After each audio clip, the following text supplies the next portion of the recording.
Hello, bonsoir à tous, à toutes et à tous. Alors, je te démute. Salut Faune, Bonsoir. comment ça va? Bonsoir, ça va très bien. Bonjour de m'avoir invité. Très heureux d'être avec vous sur Cryptost, un endroit, une crèmerie que je connais bien. J'y vais souvent, j'aime beaucoup le site, je trouve de qualité. Je te connais toi aussi, hein. Toi et moi on se connaît, je t'ai invité 2, 3 fois. J'aime beaucoup ton travail et pour la petite histoire, figurez-vous que j'ai 2, 3 articles signés de ma plume sur Cryptost. Il y a en particulier la critique de Bitcoin, la monnaie acéphale de Jacques Favier, d'Edith Kalbataille. Donc je salue Robin, Thomas, etc. qui m'ont aussi fait confiance au lancement de leur site. Donc voilà, c'est retour à la maison un petit peu. Merci à vous. C'est vrai que t'es un peu chez toi. Écoute, ça fait plaisir de te recevoir. Comme tu l'as dit, tu m'avais déjà reçu 2 fois, une fois pour parler de l'Iran, puis pour parler du Salvador. Mhm. Donc voilà, merci beaucoup. Je te rends un peu l'appareil ce soir. C'est gentil. Donc on se retrouve pour parler de politique, un sujet que tu abordes beaucoup, qui te passionne. Est-ce que ça te passionne vraiment ou... Ça me passionne. Oui, oui, non, oui, vraiment. Oui, je pense avoir fait Ouais. de la science politique à peu près toute ma vie, quoi. J'ai commencé à m'intéresser à la politique avant de pouvoir comprendre ça par les guignols de l'info. C'est vraiment le truc qui m'a politisé. Et je comprenais pas les blagues, hein. Vraiment, c'était trop. Mais déjà, les marionnettes, ça me fascinait. Ce qui se passait à l'écran, vraiment, ça me fascinait. Et donc, j'ai voulu juste comprendre les blagues. Ça a été ça mon moteur au début, et c'est ce qui m'a poussé à m'intéresser à ce monde. Et je l'ai trouvé intéressant, même si c'est une grande comédie, c'est une grande, comment dire, c'est plein de faux semblants, c'est plein de pièges aussi, mais ça en fait un univers complexe et drôle, en fait, drôle. Très souvent, les blagues s'écrivent par elles-mêmes, et là, aujourd'hui, on voit bien que chaque jour, notre classe politique nous offre un spectacle beaucoup plus hilarant encore que ce que pouvaient imaginer les guignols de l'info il y a 10, 15 ans. Et donc voilà, alors moi, ces temps-ci, pour ma chaîne, là, je prépare une vie qui a beaucoup plus de recul, on va dire. Merci de la montrer. Je suis en train de préparer quelque chose sur Bitcoin et le sacré. Donc, j'ai stoppé pour ça les directs, les lives. Donc, cette actualité parlementaire autour de Bitcoin m'a un petit peu sorti de mes considérations célestes et on m'a comme ça pris par la peau du cou pour me faire parler sur BFM TV. Et donc, je reprends du service en tant qu'expert crypto-politique. Exactement, voilà, c'est l'expert de chez BFM. On va Ah, revenir ouais. dessus de toute façon sur l'article. Ouais. Ça fait déjà un moment que je voulais t'inviter pour parler de plein de choses. Et là, le sujet s'y prête bien. Entre-temps, il y a eu la proposition de loi de la part du Rassemblement. Mince, j'ai coupé le.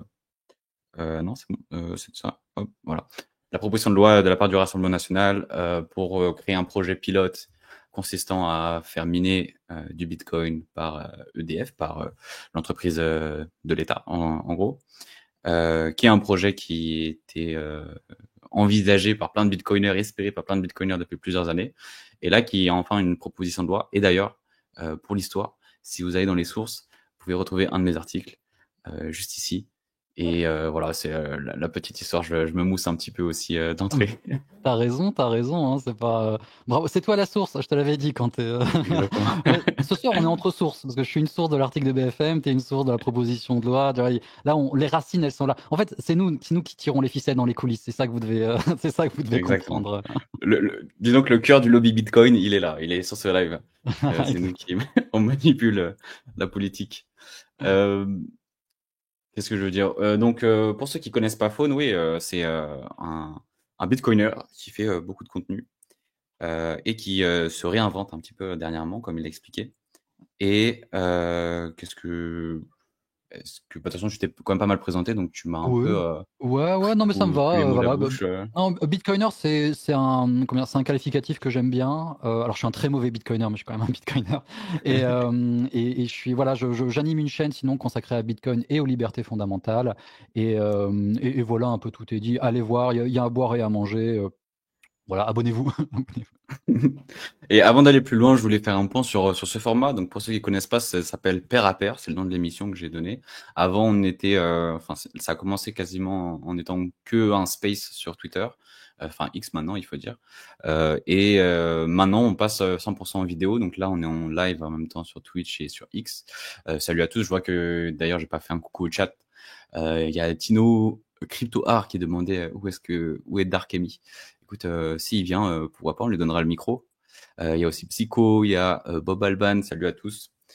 Et donc le format pair à pair, il veut être interactif entre l'invité et moi-même qui mène l'interview, mais aussi avec l'audience. Donc un peu plus tard dans la soirée, si jamais on s'étend pas trop, je mettrai un lien dans les commentaires pour que vous puissiez nous rejoindre avec ou sans caméra, c'est à vous de choisir, mais comme ça on pourra interagir avec l'invité, donner des avis, etc.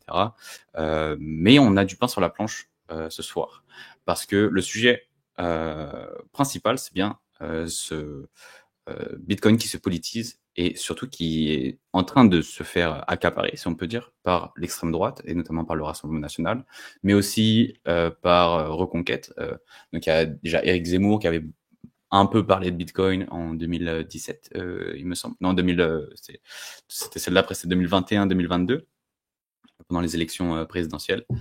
Et ensuite, il y a aussi Sarah Knafo, députée Reconquête aussi à l'Union européenne, qui a beaucoup parlé de Bitcoin dernièrement, qui est allée à des événements notamment, Bitcoin, notamment BTC Prague. Enfin, on voit qu'en gros, l'extrême droite prend le sujet Bitcoin. Et donc, on va parler de ça aujourd'hui de long, large et en travers. Est-ce que c'est ça l'expression complète? Je sais plus. Ouais, on n'arrivera pas à être exhaustif, mais on va essayer de. Enfin, il y a beaucoup de choses à dire. Il y a beaucoup de choses à dire et beaucoup d'angles aussi. Excuse-moi, je t'ai pas coupé dans ton intro. Non, mais tu fais bien. Mais c'est ça, on va essayer de montrer ce qui se passe et donner un peu nos avis. Et je pense que le mien sera sans doute plus nuancé que celui de Faune. Mais justement, c'est ça qui est intéressant. Et potentiellement aussi avec ceux des avis des personnes qui nous regardent. Donc voilà, n'hésitez pas à interagir, à poser des questions ou à nous donner votre avis si vous n'êtes pas d'accord. Mais avant ça, est-ce que tu peux nous donner un peu de contexte sur cet article justement de BFM, donc qui a été écrit par Pauline Armandet, qui est une journaliste maintenant assez connue de chez BFM Crypto. Ouais. Comment ça s'est passé? Pourquoi est-ce qu'elle t'a contacté toi et pas quelqu'un d'autre? Alors j'étais le premier surpris. Ouais. Je pense bien que j'étais le premier surpris. Non, alors oui, Pauline Armandet, c'est une journaliste crypto sur BFM qu'on connaît bien, qu'on croise très souvent aux réunions, enfin aux événements Bitcoin. C'est une alliée, hein, faut le savoir. Elle est de notre côté. Elle est voilà. On n'a pas beaucoup de journalistes de notre côté qui ont à cœur de bien faire leur travail.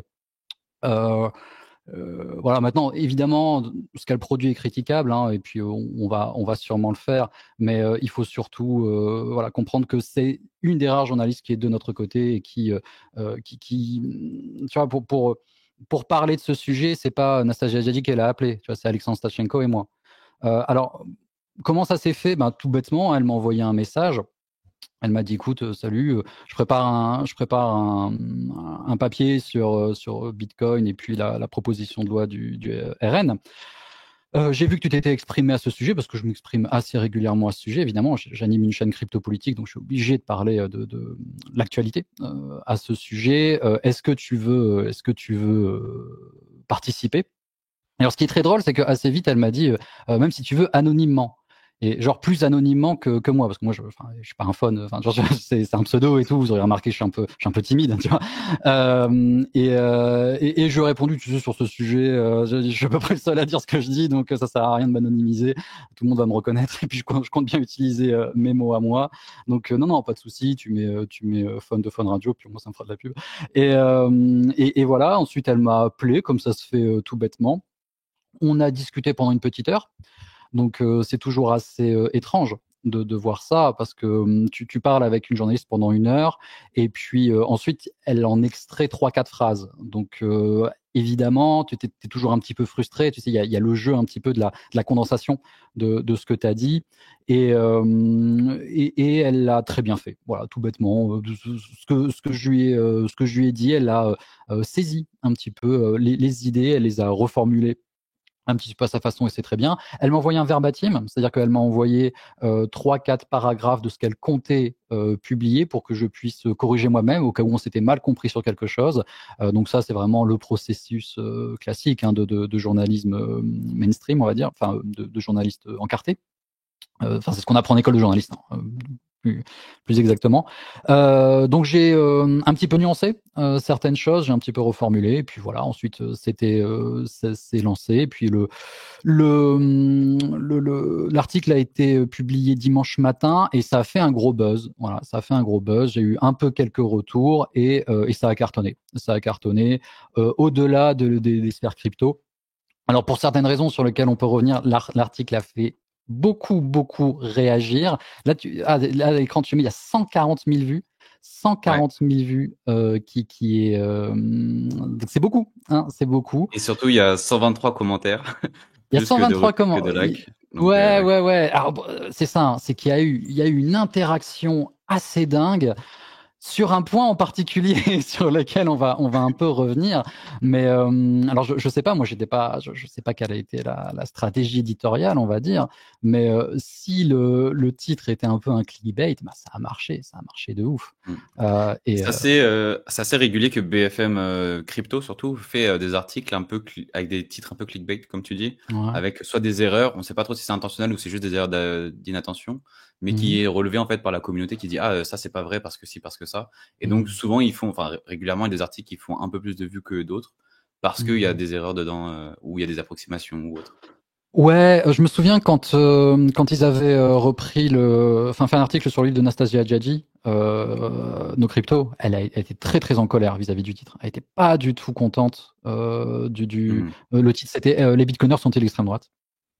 Et non, c'était même pas un interrogatif. C'était selon cette autrice, les bitcoiners étaient d'extrême droite et tout. Ce qui était un peu, voilà, ce qu'elle insinuait dans son livre sans le dire clairement. Enfin bref, on va pas refaire cette histoire. En plus, les Et, gens ont peut-être pas le contexte, hein, ça remonte un peu. Mais après, il faut comprendre aussi, BFM TV, c'est un média gratuit. Donc c'est vous le produit, hein, n'oubliez pas. Ils vivent de la pub, ils ont besoin de ça. Il y a un point aussi que j'aimerais rappeler avec tout le respect que j'ai pour Pauline, évidemment, c'est qu'elle est journaliste crypto. Et journaliste crypto, ça a pas, c'est un peu en bas de la chaîne alimentaire, tu vois, actuellement, dans la méta du journalisme. Et dans ce pays, tout en haut, tout en haut de la méta, ce sont les journalistes politiques. Alors, c'est journalisme politique, c'est assez pauvre, c'est beaucoup de commentaires, beaucoup d'éditorial. Les enquêtes, tu peux le faire de ton salon, il suffit d'envoyer un message à un député et puis hop, ton enquête, elle est faite. Donc, il y avait quand même, je pense, cette volonté d'essayer de faire sortir cet article de la sphère crypto, de le rendre le plus visible possible, pour que la rédaction de BFM Crypto puisse un petit peu toucher l'information politique et montrer que nous aussi, on fait de la politique. Et ça leur permettait un petit peu de monter en grade aussi dans cette méta journalistique. Voilà. mhm. Ce n'est que pure supposition, mais je pense que c'était important pour eux.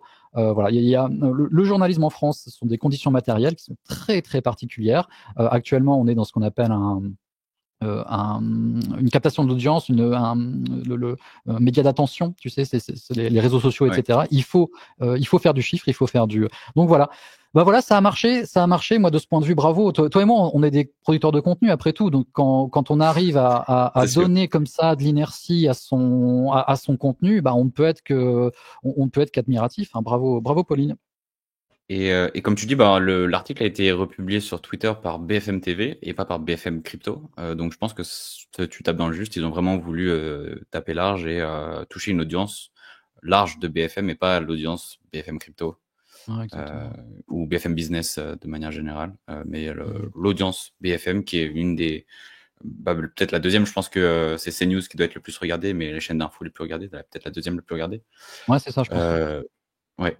Donc ouais, je pense que tu es dans le juste. Donc on a aussi, donc j'ai présenté rapidement en montrant un peu, en parlant des politiciens d'extrême droite qui se sont emparés du sujet. Bizarrement, à droite et au centre, on parle pas trop, voire pas du tout de Bitcoin, mais à gauche, il y en a quand même qui se positionnent, notamment, bah, je pense que c'est l'un des seuls exemples qu'on peut mentionner, c'est François Hollande qui s'est juste montré avec quelques Bitcoiners en photo, mais qui n'a pas pris la parole. Il y avait eu cette rencontre, cette photo, cette fameuse photo avec pas mal de bitcoiners, avec Sébastien Gouspillou qui est un mineur, Richard de la chaîne de GAC, Alexis Roussel que tu reçois souvent, Ouais. Alexandre Stajenko et Jacques Fabier forcément, Mhm. et d'autres que je ne connais pas, mais des bitcoiners. Et c'était un peu la première fois qu'un homme politicien qu'un politicien de gauche, et encore plus un président, enfin un ancien président, était aussi proche de Bitcoin, on va dire. Donc ça, c'est aussi à noter.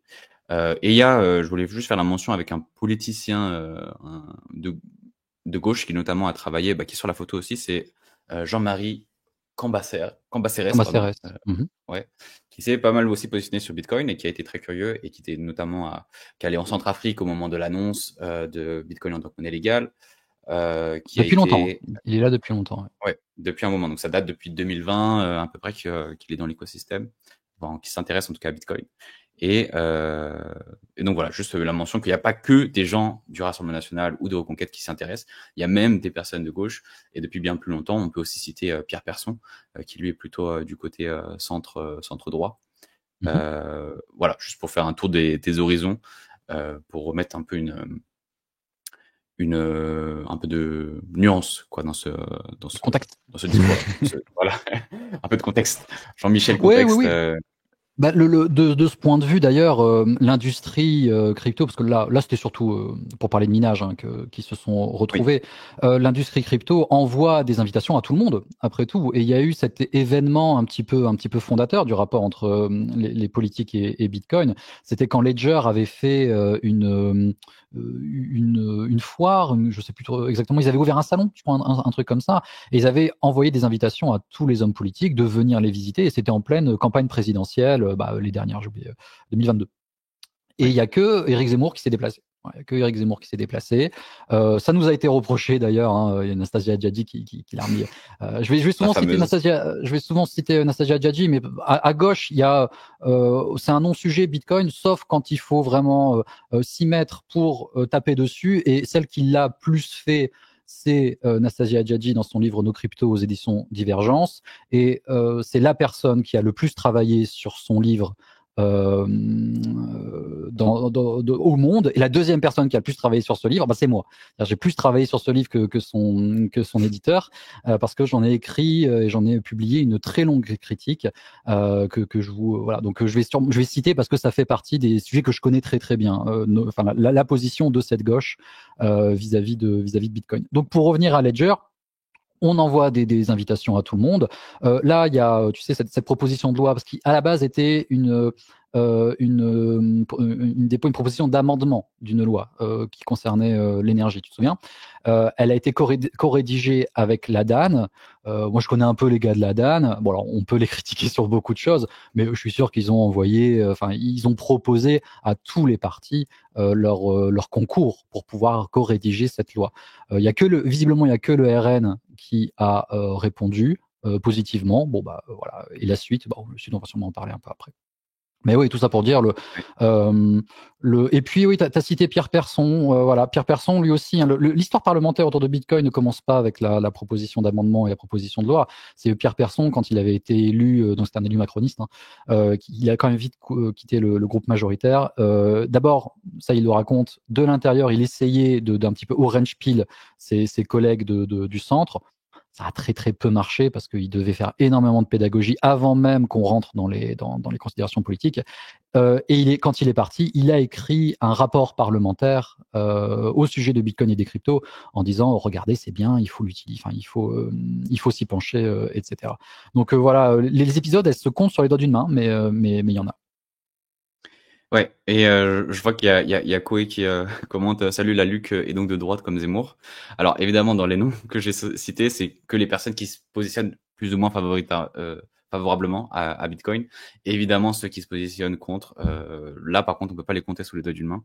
Il y en a pas mal. Je me souviens d'un député dans l'Assemblée qui parlait de perdre je sais plus combien de pourcents avec ses cryptos. Bruno Le Maire a fait la même la même déclaration qu'on pouvait perdre de 700% en achetant du Bitcoin. Voilà, il y en a plein d'autres qu'on forcément on va pas citer. Oui, on en oublie. Mais c'est intéressant qu'il cite la LUC parce qu'en effet, la LUC a été. Et Mel, c'est plus le Parlement européen. Moi, là, j'avais en tête plutôt l'Assemblée nationale. Ouais. Mais la LUC, oui, à partir de sa sphère d'influence très européenne, donc autour de Glucksmann, de place publique, elle aussi, dès qu'elle peut casser du sucre sur Bitcoin, elle y va aussi. Très bonne remarque du chat. 10 points pour Gryffondor. Et oui, on mentionne encore Knafo. Oui, on l'a mentionné, Knafo, qui a beaucoup parlé de Bitcoin et qui a fait beaucoup parler d'elle, notamment par rapport à ça. Je crois qu'elle a même échangé des tweets avec Nayib Bukele, pas que sur Ouais. Bitcoin, mais aussi sur la question de sécurité, etc. Enfin, Ouais. des sujets qu'elle connaît bien. Ouais, elle a fait un Et discours au Parlement européen où elle était très, très, elle allait plus loin que le RN hein, sur cette position. Il faut savoir que Knafo, elle ouais. en a. Hein. Knafo, elle a du Bitcoin. Donc, bon. Ah, je savais pas. Mais Ah, alors tu le dis. c'est une info Paris Match, il me semble. Alors Ok. c'est peut-être, elle le dit peut-être au second degré, mais visiblement elle a un très bel appartement à Paris et quand on lui demande comment elle a pu se payer ce très bel appartement, elle répond malicieusement, il me semble que c'est ça le terme de Paris Match, bah les bitcoins. Donc, visiblement, mais c'est Ok. normal, c'est normal il y a un truc qu'on peut pas enlever à l'extrême droite, c'est qu'ils aiment bien mettre en avant leur jeunesse, ils aiment bien renouveler un petit peu leur tête. Derrière, il n'y a que les vieux qui décident. Hein. Mais devant, ce sont les éléments les plus jeunes qui sont mis en avant. Et donc, nécessairement, il y a plus de chances de trouver des bitcoiners chez les jeunes que chez les vieux. Ça, c'est vraiment le point, la surreprésentation. À chaque fois qu'on commence à faire des études de qui possède des cryptos, il y a vraiment, dans n'importe quel pays, il y a toujours ce point, cette constante, c'est que les jeunes en ont plus. Donc, nécessairement, maintenant, on va avoir petit à petit un discours politique qui va infléchir en faveur de Bitcoin, tout simplement parce que les hommes politiques qui arrivent maintenant à maturité et à des postes de décision de pouvoir et de représentation, bah, ils ont des Bitcoins. Et c'est le cas de Sarah Knafo selon Paris Match. Oui, puis on est en train d'aussi peut-être d'assister à un changement dans la génération politique où les politiciens des dernières années commencent à être un peu trop vieux et il y a une relève qui est en train de venir, notamment par Knafo, Bardella, Ouais, etc. ouais. Est-ce qu'il y a des jeunes à gauche qu'on peut citer? Bah, il y a Rima Hassan dont on parle beaucoup, mais pas forcément pour des ambitions présidentielles. Oui, oui, Euh, après, faut pas vous donner de faux espoirs non plus. Hein. La France va rester une gérontocratie pendant longtemps. C'est pas- Donc voilà, moi, enfin, là, je me place dans une perspective de génération. Hein. C'est pas après-demain que ouais. d'un seul coup. C'est pas aux prochaines présidentielles, les cryptos seront pas un sujet, je pense. Je peux me tromper, hein, j'espère, mais celle de, ouais, dans 3 présidentielles, ouais, ça sera un vrai sujet. 15 ans. En trois, ok. Moi j'aurais dit deux. Deux, Ouais, ça deux, fait quoi? trois. Ça fait 10 ans. Ouais. Ouais. Mm. Je voulais aussi, donc il y a pas mal de choses à redire de cet article et qui te concerne aussi, donc on va revenir dessus et qui permet en même temps d'avoir un horizon des derniers événements, en fait, des dernières années sur le sujet des derniers mois plutôt, parce que c'est tout ça est en fait assez récent, tout ce qui est en train de se passer en ce moment. Ça date depuis en gros l'élection de Donald Trump, Ouais. bizarrement niveau timing. Mais dans ton live que tu as fait dimanche, je crois. Mm. Tu parlais de Bitcoin et de la politique, évidemment, mais tu disais une phrase, Bitcoin est politique, mais différemment, il est métapolitique. Ouais. Est-ce que Ah ouais, j'ai bien compris ta phrase? ouais, je peux non, Est-ce que mais c'est ça, bien c'est mon grand truc. métapolitique le mot? Ouais, c'est bien métapolitique le mot, tout à fait. Ouais. Alors c'est un peu un mot ronflant, mais je vais expliquer ce que c'est. Alors toi, tu commences direct avec du gros concept, hein, mais ça me va complètement. Dire que moi, ma conclusion, la conclusion de mon live et ma conclusion sur Bitcoin est-il de droite ou de gauche, et on va discuter de ça, ça me dérange pas. On va voir ce qu'il y en a à dire, ce qu'il y en a à dire. Parce que pour moi, l'axe gauche-droite, pour aborder un sujet politique, c'est pas plus con qu'un autre. Bon, maintenant, Bitcoin, c'est très spécial, c'est très particulier, c'est très complexe et c'est un médium. Voilà, moi, mon approche, mon idée, c'est que se poser la question de Bitcoin, est-ce que Bitcoin c'est de gauche ou de droite, ça a assez peu de sens in fine. Bitcoin est politique, par essence, c'est politique. C'est une proposition politique. Voilà, c'est pas juste une matière première, c'est un peu plus compliqué que ça. Bitcoin a été créé, il n'a pas été découvert. Je vois des fois cette idée que Bitcoin aurait été découvert. Grâce à Bitcoin, on a peut-être découvert une manière d'organiser de la rareté numérique, mais Bitcoin, il a une généalogie, un papa, une date de naissance théorique et une date de naissance pratique. Il n'est pas incréé, il n'était pas dans le sol, on n'est pas allé le déterrer. De ce point de vue, on l'a pas découvert. Donc, Bitcoin, c'est un médium. Enfin, l'approche que j'ai, moi, c'est une approche de ce point de vue qu'on appelle médiologique. Je me repose sur le philosophe canadien McLuhan. J'ai ce livre ici, je l'ai mis de côté, tu vois, j'ai fait un peu mes devoirs. Marshall McLuhan, qui écrit dans son livre, je crois que je suis en miroir, donc qui écrit dans son livre Pour comprendre les médias, cette phrase, je vais vous la lire. En fait, vous la connaissez cette phrase, c'est le médium, c'est le message. Et ça veut dire un truc particulier. D'abord, un médium, qu'est-ce que c'est? C'est pas seulement les journaux. Les journaux, ça peut être un médium, mais les médiums, c'est ce qui va prolonger ton corps et ton système nerveux. Là, par exemple, je suis assis sur une chaise. Cette chaise, c'est un médium parce que il me prolonge mon cul qui est sur le sol. Donc, pour revenir sur un truc plus comment dire, plus proche de la définition de médium, comme on la connaît, l'argent, c'est un médium. L'argent, ça vous permet d'interagir avec le monde. Ça vous permet de stocker de la valeur, ça vous permet de la garder et de l'échanger, etc. Quand on va à la racine, quand on se pose la question de ce à quoi sert un médium, eh bien, plutôt quelle est la portée politique d'un médium, eh bien, il y a cette phrase, le médium, c'est le message, et je cite McLuhan, le message d'un médium ou d'une technologie, c'est le changement d'échelle, de rythme ou de modèle qu'il provoque dans les affaires humaines. Donc, en gros, toute ma démarche, c'est de me poser la question, qu'est-ce que Bitcoin change dans l'échelle, le rythme ou le modèle qu'il provoque dans les affaires humaines? Qu'est-ce qu'utiliser Bitcoin change à ton quotidien, dans ta personne, dans ta manière d'interagir avec le monde, etc. C'est ça la portée politique de Bitcoin pour moi, et c'est en cela que je dis qu'il est métapolitique. Voilà. J'espère que j'ai été clair. Je peux éclaircir un point en particulier si vous le voulez. J'explique tout ça plus longuement dans une de mes vidéos qui s'appelle Bitcoin politiquement, et j'explique là-dedans, par exemple, que quand on utilise une monnaie, quand on adopte une monnaie qui gagne en valeur avec le temps, on fait un peu plus attention à ce qu'on achète. Ça, par exemple, c'est une conséquence politique directe de Bitcoin, et elle s'explique par la phrase, le médium, c'est le message. Utiliser une monnaie qui prend en valeur avec le temps, ça change ton rapport à la consommation, tout bêtement. Et ça, à peu près tous les bitcoiners l'ont un peu expérimenté, ça. Et donc, que veut dire exactement le méta? Ça veut dire que ça englobe plein de choses? Ouais, le métapolitique, ça veut dire c'est du politique, mais c'est au-delà de l'axe gauche-droite, c'est au-delà des politiciens, Ouais. c'est au-delà de et surtout c'est un peu imprévisible, tu vois. Genre moi je pense Mhm. vraiment que moi j'aime pas du tout quand je vois des projections de qu'est-ce que serait un monde hyper bitcoinisé.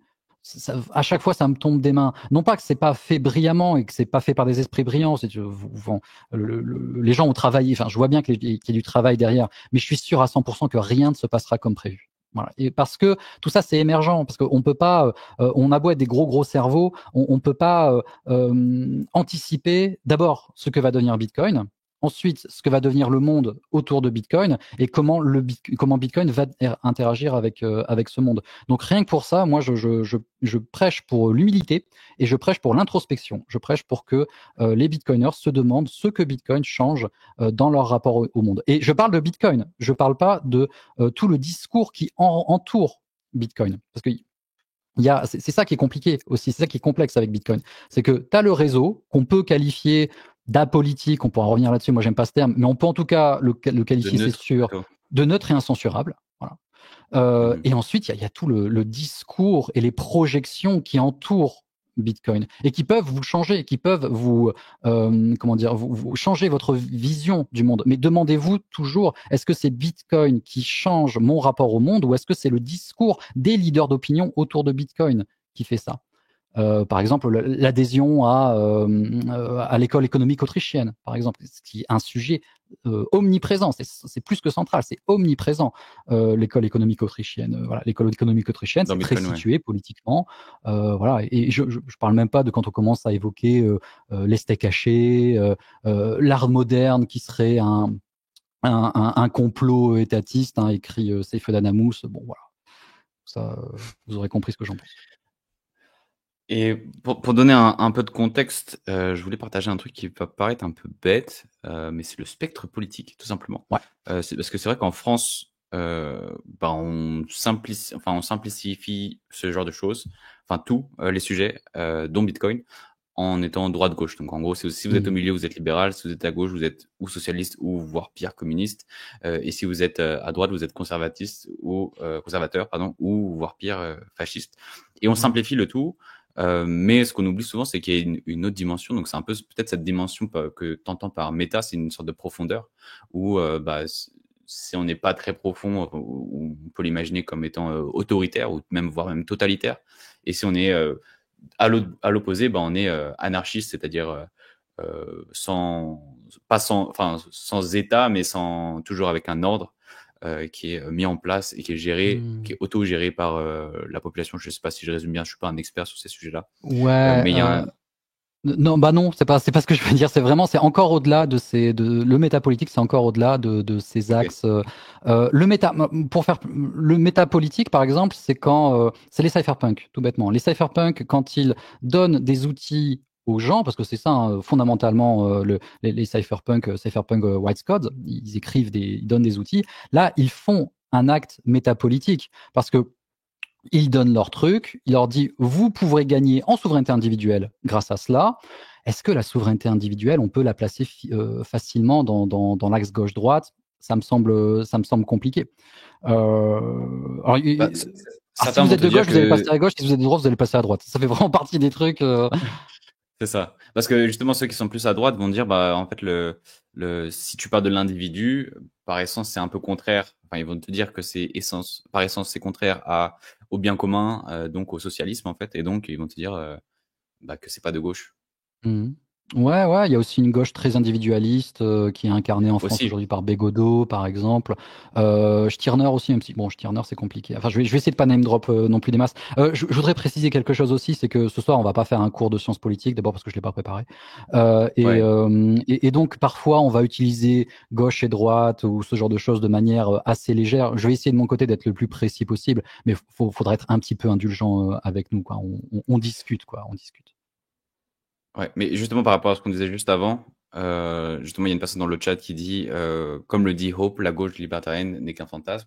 Ça c'est justement ce clivage. En fait, ça montre bien le clivage. Cette personne, c'est On qui montre bien justement le clivage entre ce qu'on vient de décrire entre la gauche et la droite, qui en fait ne se met jamais d'accord sur ce genre de sujet parce qu'en fait il y a une autre dimension, la dimension dont je parlais, dont du coup tu parles pas vraiment avec ton terme de métapolitique, Hmm. qui est assez complexe. Je sais pas. En fait, je suis un peu Ouais, brouillon là parce mais que je suis pas sûr vous de pouvez l'oublier. comprendre Enfin, il est 100%. pas, il est pas central, mais c'est juste pour dire que c'est faire de la politique autrement. Voilà, c'est ça que j'entends par Ouais. métapolitique. Tu vois, c'est comme il y a le discours, il y a le métadiscours. Ah ouais, ça va être encore plus compliqué si je passe par là.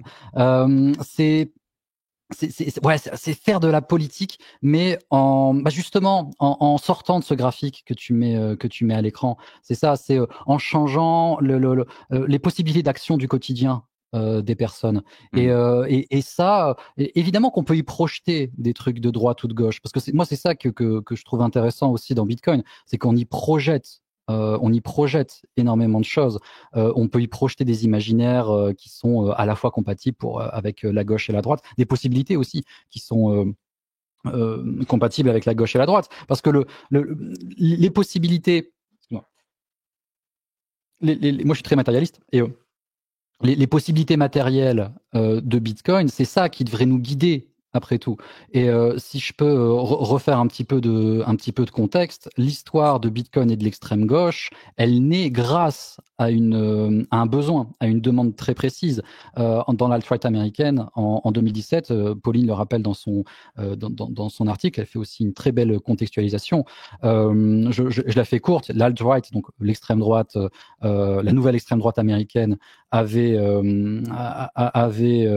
organisé une manifestation à Charlottesville aux États-Unis en 2017. Il y avait une contre-manifestation et un droitardé avait foncé dans la foule avec sa voiture. Il y avait eu 2 morts, il me semble.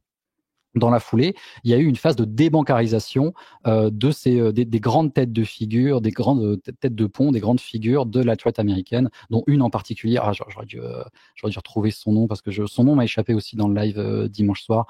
C'est Rick quelque chose. Enfin bref. Tout ça pour dire, cette alt-right, du jour au lendemain, elle a été débancarisée. PayPal a arrêté à fermer leurs comptes. GoFundMe, vous savez, tout ce qui est financement participatif, qui est très très important dans le militantisme sur Internet. Ils ont tous un Patreon, etc. Bon, alors du jour au lendemain, ils se sont retrouvés sans possibilité de financement. Ils se sont tournés vers Bitcoin. Ça a marché du feu de Dieu. Ils ont fait une énorme plus-value et depuis, ils sont fans de Bitcoin. Voilà, tout bêtement. Donc, la débancarisation qu'ils ont subie, moi, je la trouve abusive. Parce que dans cette situation, PayPal, par exemple, je reste sur eux, se reposent sur leurs conditions générales d'utilisation, qui interdit les discours haineux, patati patata. Mais dans cette situation, ils sont partie, juge et législateur. Là, ils sont les trois, ce qui est très très très compliqué. J'ai pas de souci à ce qu'on estime qu'une structure ne mérite plus financement. Par exemple, une structure terroriste, moi, ça ne me choque pas que on soit accusé de complicité de terrorisme si on leur envoie de l'argent. Mais je veux que ce soit dans le cadre d'un état de droit. Je veux que ce soit une procédure avec du contradictoire, un appel, un avocat, une loi qui soit pas rédigée par le juge, etc. C'est ça l'approche institutionnelle que j'ai. Donc, voilà, je me suis un peu, je me suis un peu égaré, je pense. Mais... Non, mais c'était intéressant. Par rapport à cette alt-right, il y a notamment un mouvement pendant la période du Covid qui a fait écho à ça. C'est celui des camionneurs qui aussi ont été censurés et qui se sont tournés vers Bitcoin. Exactement de la même manière au final, mais donc c'était un peu plus tard, c'était 3-4 ans après, qui a suivi en fait le même schéma et qui est un mouvement qui est aussi plus reconnu comme ça, pour moi, c'est purement du métapolitique, comme le dit McLuhan. Hein. C'est que maintenant, on peut pas censurer le financement, ou alors on peut très difficilement censurer le financement d'une mouvance politique, quelle qu'elle soit. Et ça peut profiter à la gauche, ça peut profiter à la droite. Je vois beaucoup de créateurs de contenu à gauche qui sont persuadés que demain un ordre fasciste mondial va s'abattre sur Terre. Et pourquoi pas, hein, ils ont des raisons objectives de le penser, ne serait-ce que parce que l'histoire a tendance à bégayer. Dans cette situation, PayPal leur fera exactement ce qu'ils ont fait à l'Alphabet américaine en 2017. Et donc, il serait peut-être judicieux de commencer tout de suite à se préparer à ça et à utiliser des réseaux de paiement. Parce qu'on les voit tous hein, sur Patreon, sur des solutions de financement qui sont très centralisées. Si le vent tourne, les banques tourneront aussi. Il n'y a pas de... Il n'y a pas de doute là-dessus. Donc voilà. C'est ce que tu disais dans ton live, mais je pense qu'on reviendra sur ce point un peu plus tard, mais c'est ce que tu disais par rapport à la censure que le Bitcoin pourrait être une arme pour la gauche au moment où il y aura une guerre anti-gauche, s'il y en a une, bien sûr, exemple, mais ce sera un outil pour eux pas de s'émanciper, mais d'être plus résilients. Tout simplement, c'est pourquoi... ils sont sûrs de ça, même si, mettons Mélenchon est élu en 2027. Alors moi, j'y crois pas une seconde, mais mettons que Mélenchon soit élu, ils savent très bien, c'est Frédéric Lordon qui écrit ça, que jour 1, le système leur fait la guerre. Jour 1, la note de la France est dégradée, les marchés veulent plus parler avec la France. Si elle va trop loin, on peut même se mettre à faire ce qu'ils ont fait à la Russie, c'est-à-dire les exclure c'est SWIFT, hein, c'est ça. Hein. Donc les exclure des réseaux de paiement, du système, on va dire. Voilà, moi je sais pas. Hein, en tout cas, c'est pour vous dire, je me prononce pas là-dessus, je m'en fiche un peu. De toute façon, pour moi, Mélenchon au pouvoir, c'est la science-fiction. Mais dans leur plan, dans leur imaginaire, c'est là. Derrière, tu as envie de dire, nous les bitcoiners, parce que la question, c'est pas Bitcoin, c'est droite ou de gauche. La question, c'est comment on parle de Bitcoin à des gens qui sont à droite et comment on parle de Bitcoin à des gens qui sont à gauche. Les gens qui sont de gauche, on peut leur dire, bon, bah voilà, dans votre perspective, le système vous fait la guerre dès que vous avez un orteil dans le pouvoir. Nous, on a la solution. Elle s'appelle Bitcoin. Ça a fonctionné pour la Russie quand ils se sont fait exclure de SWIFT. Ça fonctionnera pour vous si vous en faites exclure aussi. Prenez de l'avance. Parce que ça s'improvise pas. C'est ça le truc avec les outils de résilience comme Bitcoin, c'est que le jour où tu en as besoin, c'est trop tard. Il faut en avoir avant. Il faut connaître le truc avant. Sinon, tu vas tomber dans les scams XRP et tout. Oui, après, ça fait le même schéma que tous les crypto-bros. Ouais. Mais on reviendra sur ça plus tard, sur comment est-ce que Bitcoin peut être utilisé par la gauche. C'est un sujet qui m'intéresse beaucoup. Mais avant ça, je voulais revenir sur les sujets même de l'article, comme ça on peut graviter un peu autour. Et il y a notamment pourtant né dans la gauche libertarienne, mais je pense que je vais garder ça encore un peu après. J'ai envie de parler d'un autre sujet avant qui est mentionné dans l'article, c'est le sommet des libertés. Donc il y a une conférence qui a eu lieu le 24 juin dernier au Casino de Paris, à laquelle moi-même j'ai assisté. On a été invité avec Cryptost pour y assister. Mhm. Même si je connais la réponse à ma prochaine question, quel est le lien entre Bitcoin et le sommet des libertés et pourquoi est-ce que ça a été mentionné justement dans cet article de BFM? Ouais, sur ça, alors attends, je vais peut-être le. Euh, alors, sur ça, elle voulait élargir le scope. Hein. Sur ça, elle voulait élargir. Alors d'abord, oui, tu m'as dit, tu y étais, il faisait chaud, il paraît, on m'a dit. Il faisait très Ouais, chaud. très chaud. Ouais. Et il était passé à la télé aussi, grâce à ça. Mais oui, oui, j'ai vu le moment. Alors, J'ai vu ta copine Anastasia aussi. Oui, oui, oui, c'est vrai. Nastasia qu'on salue. Donc, alors à ce moment-là, on discutait plutôt des libéraux et de ce que j'appelle le cynisme d'extrême droite. Donc, j'élargis le scope. Je mets les bitcoiners dedans, mais ce qui était important dans le sommet des libertés. Excuse-moi, mais votre présence a été anecdotique. C'était pas central, c'était pas très Complètement. mis en avant. Donc c'est bien que vous ayez, enfin, si vous semblez, si vous pensez que c'était une bonne chose d'y aller, allez-y. C'est toujours faut être présent, il faut se montrer. Maintenant, moi, ce que j'essaye de faire, c'est de mettre en garde un petit peu sur les attentes que peuvent faire naître ce genre de rapprochement, ce genre de situation. Le sommet des libertés organisé par l'extrême droite, moi, ça me fait doucement rigoler. Juste, et c'est ce que j'appelle le cynisme de l'extrême droite. L'extrême droite est comment dire, est une communicante politique redoutable. L'exemple chimiquement pur de ça, c'est Adolf Hitler qui nomme son petit parti le Parti national socialiste. Alors, il me semble que c'est Goebbels qui lui a soufflé ça. Je suis pas sûr à 100%. Je suis en train de lire un livre à ce sujet. Je suis en train de lire Les Irresponsables de Chapoutot qui raconte un petit peu cette période.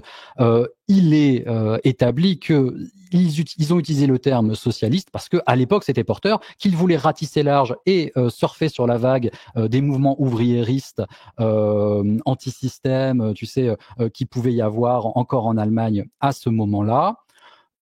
Ça a fonctionné, ça a très bien fonctionné.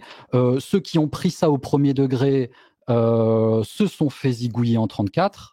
Je veux dire, ceux qui ont cru qu'on pouvait, dans l'Allemagne d'Adolf Hitler, porter un discours anti-élite, anti-banque, qui ne se limite pas à l'antisémitisme, ils se sont fait égorger. C'est Rome, par exemple. Hein. Ceux qui ont vraiment pris, ils ont été tués. Donc c'était en 34 à l'occasion de la nuit des longs couteaux. Et Ouais, ensuite, au mais arrivé au pouvoir, pouvoir, on c'est dissout les autre chose. syndicats, Mhm. on fait on fait la guerre intérieure aux bolcheviks, on déclare ensuite la guerre à l'URSS après une alliance de circonstances. Je veux dire, voilà, le terme socialiste, il était là. Et tu vois encore des gens sur Twitter en 2025 en disant, attendez, les nationales, il y avait aussi socialiste, hein, c'est pas un petit peu de gauche, à votre Ouais, Hitler et tout, tu vois, 100 c'était ans aussi après. un, 100 ans c'était après, aussi ça un des fonctionne arguments encore. de. Pardon, je crois qu'il y a un petit décalage. Non, c'était aussi un des arguments de Zemmour dans certains de ses discours pendant la dernière campagne présidentielle. Et c'est quelque chose qui est aussi repris pas mal de fois. Mais je pense que la confusion vient du fait que, en fait, les nazis au pouvoir ont mis en place un programme qui est fasciste. Et le fascisme et le socialisme font partie de ce qu'on pourrait appeler une grande famille collectiviste, c'est-à-dire mettre l'État avant l'individu et Ouais. lui donner le plus de pouvoir. Et donc, je pense qu'il y a cette confusion qui est créée à cause de ça, que pas parce que Hitler a mis en place une politique euh, socialiste, mais parce Ouais. que justement, il y a cette ambiguïté de collectivisme entre les deux. Mmh. Et Alors que il y a aussi certaines personnes, tu vois, qui disent que en fait ouais, ouais, ouais, bien le sûr. Non communisme et mais le fascisme se rejoignent de non l'autre mais je côté du comprends cercle. et d'un point de vue critique, d'un point de vue idéaliste dans le sens philosophique, c'est-à-dire d'un point de vue où on confronte les idées comme ça peut avoir du sens. Maintenant, matériellement, le fascisme italien de Mussolini, c'est-à-dire tout dans l'État, tout pour l'État, et le fascisme allemand hitlérien avait à peu près rien à voir. D'ailleurs, Hitler terrifiait Mussolini. Mussolini ne reconnaissait pas dans Hitler un de ses enfants. Hitler détestait la Révolution française et donc cette volonté jacobine de centraliser le pouvoir. Il était, alors je précise que je suis pas du tout un spécialiste de ces questions-là, donc je vais peut-être être un petit peu imprécis, mais si le projet si le projet le projet d'Hitler vis-à-vis de l'État, c'était de dépasser de l'État. C'est-à-dire que autant pour Mussolini, en effet, l'horizon indépassable, c'était l'État. Pour Hitler, c'était le Volk, c'est-à-dire c'était le peuple allemand. Il voulait revenir à une espèce d'essence du peuple allemand qui était censé transcender les institutions patati mes couilles. Ce qu'il faut avoir en tête, c'est qu'il a mis en place une économie de guerre. Une économie de guerre est toujours extrêmement planifiée, centralisée, pour des raisons évidentes. Donc voilà, on sait, si Hitler avait gagné la guerre, on ne sait pas vers quoi se serait dirigé l'Allemagne. Bon, moi je pense que je ne sais même pas quoi en penser. Je n'ai pas envie de faire du chrony de si Hitler avait gagné la guerre, mais en tout cas dans le peu de pouvoir civil, politique et économique qu'a exercé Hitler entre son accession au pouvoir et le moment où il était intégralement soumis à l'économie de guerre, eh ben c'est la dissolution des syndicats, c'est la persécution des homosexuels, c'est tout ça, quoi. C'est pas du tout un programme socialiste, quoi. Ouais, voilà. Et peut-être pour clôturer sur ce sujet, par rapport au sommet des libertés, en fait, il y avait un stand maintenu par Plan B Network, notamment par Damien Tellier, qu'on voit aussi à l'image, qui était à la télé, et Alex et Victor de chez How to Bitcoin. Et donc moi, je les ai aidés sur le stand. C'était pas du tout prévu, mais il y avait pas mal de personnes qui posaient des questions sur Bitcoin, même si c'est resté assez minime. Donc je les ai aidés à répondre à des questions. Mais sinon, c'est vrai que le contenu de la conférence, à part une vidéo que j'avais partagée d'un discours d'une sorte d'interview de Pierre Noisa sur scène pour parler de Bitcoin, et le sujet plus ou moins central était Bitcoin. Un des sujets centraux de cette discussion était Bitcoin, et les gens étaient assez curieux. Même après le discours, pas mal de gens sont venus justement sur ce stand pour poser des questions, et donc on voit que ça marche bien en fait, à droite et à l'extrême droite, ça marche bien, et c'est comment dire, ça fait écho en tout cas chez eux. Alors, de toute évidence, c'est plus simple de parler de Bitcoin à la droite qu'à la gauche. Ça, c'est sûr. Moi, chez moi, un jour, j'ai reçu des libertariens pour leur parler de Bitcoin. C'est facile, quoi. C'est free win, quoi. Ouais. Même si tous les libertariens ne sont pas pro-Bitcoin. Il y en a quelques-uns qui nous cassent les burnes sur Twitter. En effet, ça lance des débats assez intéressants. Ouais. Mais donc justement sur cette question de libertarien, c'est ça va être ma transition vers la fameuse phrase de l'article. Donc je sais pas par qui est-ce que ce titre a été écrit. Est-ce qu'il a été écrit par Pauline Armandel, l'autrice, ou par quelqu'un d'autre, ou est-ce que c'est déconcerté par l'équipe? Mais donc il y a entre parenthèses, pourtant né dans la gauche libertarienne. Donc je pense que c'est donc le sujet de cette phrase, c'est le sujet des cryptos, ou les cryptos qui sont nés dans la gauche libertarienne. Oui, c'est pas Bitcoin, c'est les cryptos. Ouais. Et pourtant dans l'article ça parle plus de Bitcoin, mais je pense dans le titre c'est les cryptos pour ratisser large, quoi. Oui, exactement. Je voulais savoir quel était ton. Tu veux réagir? Alors, par rapport à cette phrase, d'abord, je l'aurais pas écrite. Je pense qu'il fallait. Non, mais pour faire du. D'abord, je vais pas rappeler ce que j'ai dit tout à l'heure. Cette fin de phrase, elle a fait réagir, et je pense que c'est pas anodin, quoi. Voilà. Ça a donné du gaz à l'article, ça a fonctionné, voilà. Maintenant, né dans la gauche libertarienne, c'est un sujet qui est très très compliqué.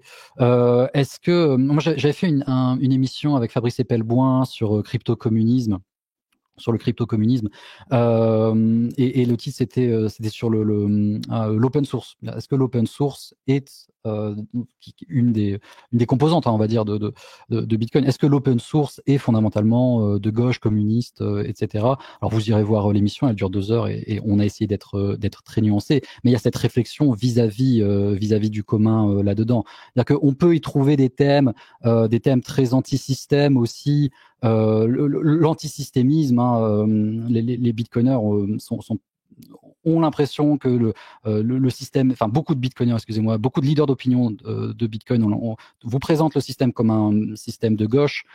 Il y a que nous qui pensons, enfin il y a que eux qui pensent ça. Il y a que eux qui pensent ça. Pour la plupart des gens, être anti-système, c'est fondamentalement être de gauche. Donc tu peux parler comme ça au grand public en utilisant cet angle. Alors ensuite, je pense qu'elle faisait référence au cypherpunk. Les cypherpunks étaient-ils de droite ou de gauche?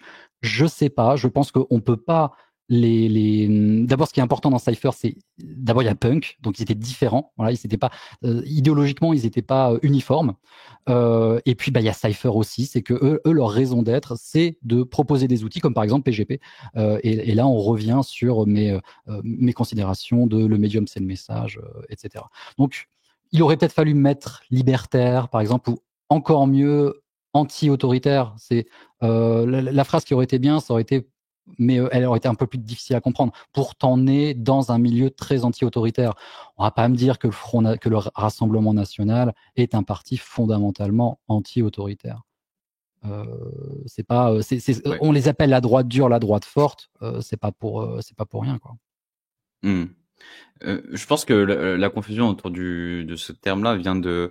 Je suis tombé sur des graphiques en fait sur Wikipédia qui essaient de visualiser un petit peu comment se construit le paysage, le spectre politique. Donc là, on avait la gauche et la droite tout à l'heure entre communisme et fascisme, avec le Ouais. libéralisme au milieu. Mais là, on a aussi cette profondeur entre autoritarisme et libertarianisme. Et donc, je pense qu'elle a voulu parler du terme libertarian left en anglais, mais qui, comme tu dis, en français, j'ai la version française juste là, se traduit par gauche Gauche libertaire, pas libertaire. Ouais. libertarienne, qui sont en Ouais. fait en français, enfin libertarien en français est relativement différent et donc sonne de très différent et c'est peut-être ça qui Ouais. a fait pas mal parler de ce titre justement. Ouais, Et c'est compliqué. Dans les événements fondateurs de Bitcoin, si on commence à les placer là, tu as Silk Road, on peut dire que c'est extrêmement libertaire économiquement, mais très peu autoritaire aussi, et très peu autoritaire. Voilà. Donc je sais pas, c'est en bas, c'est tout en bas, quoi. Parce qu'on y achetait de la drogue, donc c'était plutôt voilà, faites ce que vous êtes des adultes, droguez-vous si vous voulez, et puis voilà, faites absolument ce que vous voulez de votre argent, quoi. Maintenant, il y avait aussi le soutien à WikiLeaks. WikiLeaks est très important dans l'histoire de la gauche. Là, cette semaine, Georges Ibrahim Abdallah a été libéré. Le WikiLeaks a joué un rôle déterminant dans notre compréhension de l'affaire Abdallah. Voilà, tout ça pour dire, c'est un outil, donc un outil. Ce qui est chiant avec Bitcoin, c'est qu'on peut pas lui tendre un micro pour lui demander vous êtes droite ou de gauche, Monsieur Bitcoin. Et il y en a. En revanche, il y a aussi quand même beaucoup de discours très politisés autour de Bitcoin, et on remarquera qu'il y en a un qui a été d'une discrétion absolue sur ses opinions politiques, et c'était Satoshi Nakamoto. C'est bien qu'il avait conscience que il lui reposait sur lui de garantir une certaine neutralité dans Bitcoin du point de vue des opinions de ses initiateurs. ouais, Satoshi a été a essayé d'être très neutre. Il a eu quelques positionnements ou en tout cas quelques Mmh, paroles politiques, mais ça se compte sur les doigts d'une main et mmh, ça prête à interprétation aussi. Euh, il a fait une blague sur à un moment donné dans un mail privé qui a été révélé récemment là, avec l'histoire de Craig Wright, où il a fait une blague sur la gauche en disant je veux pas paraître socialiste, mais je sais plus quoi. mmh, Mais c'est un peu les seules choses dont il parle. Justement, j'ai mmh, d'autres choses aussi à ajouter sur ça, sur Satoshi, mais que je reviendrai un peu plus tard. mmh. Euh, je voulais quand même mentionner un tweet de personnes que tu adores, évidemment, ironiquement. C'est les deux gars du bunker Ouais. qui ont fait un tweet notamment sur ça pour réagir en argumentant que non, Bitcoin était né dans la droite. Et notamment, pour les citer, ils disent le crypto-anarchisme rejette toute forme de collectivisme étatique. Il défend la souveraineté individuelle, le marché libre et le non-interventionnisme de l'État. C'est une pensée issue de la droite libertarienne, nourrie par des figures comme Ayn Rand, Murray Rothbard, etc., etc. Friedrich Hayek, voilà. Et donc il parle bien du crypto-anarchisme. Et en effet, le crypto-anarchisme. En fait, c'est un mouvement qui a la naissance en fait de Bitcoin, qui est même avant. On peut citer David Chaum, Wei Dai, Nick Szabo, Alphine et plein d'autres qui ont participé aux premiers mois de développement de Bitcoin et qui participent encore, notamment Nick Szabo, qui est encore assez présent dans l'écosystème, qui eux sont ouvertement crypto-anarchistes, en tout cas qui faisaient partie des listes crypto-anarchistes. Et donc quand on prend ce point de vue, c'est vrai qu'on peut se dire, ouais, Bitcoin c'est de droite, c'est forcément de droite vu que c'est libertarien, enfin crypto-anarchiste qui est plutôt un mouvement de droite. Mais en même temps, il y a une... Vas-y. Non, on s'en fout. Non, on s'en fout.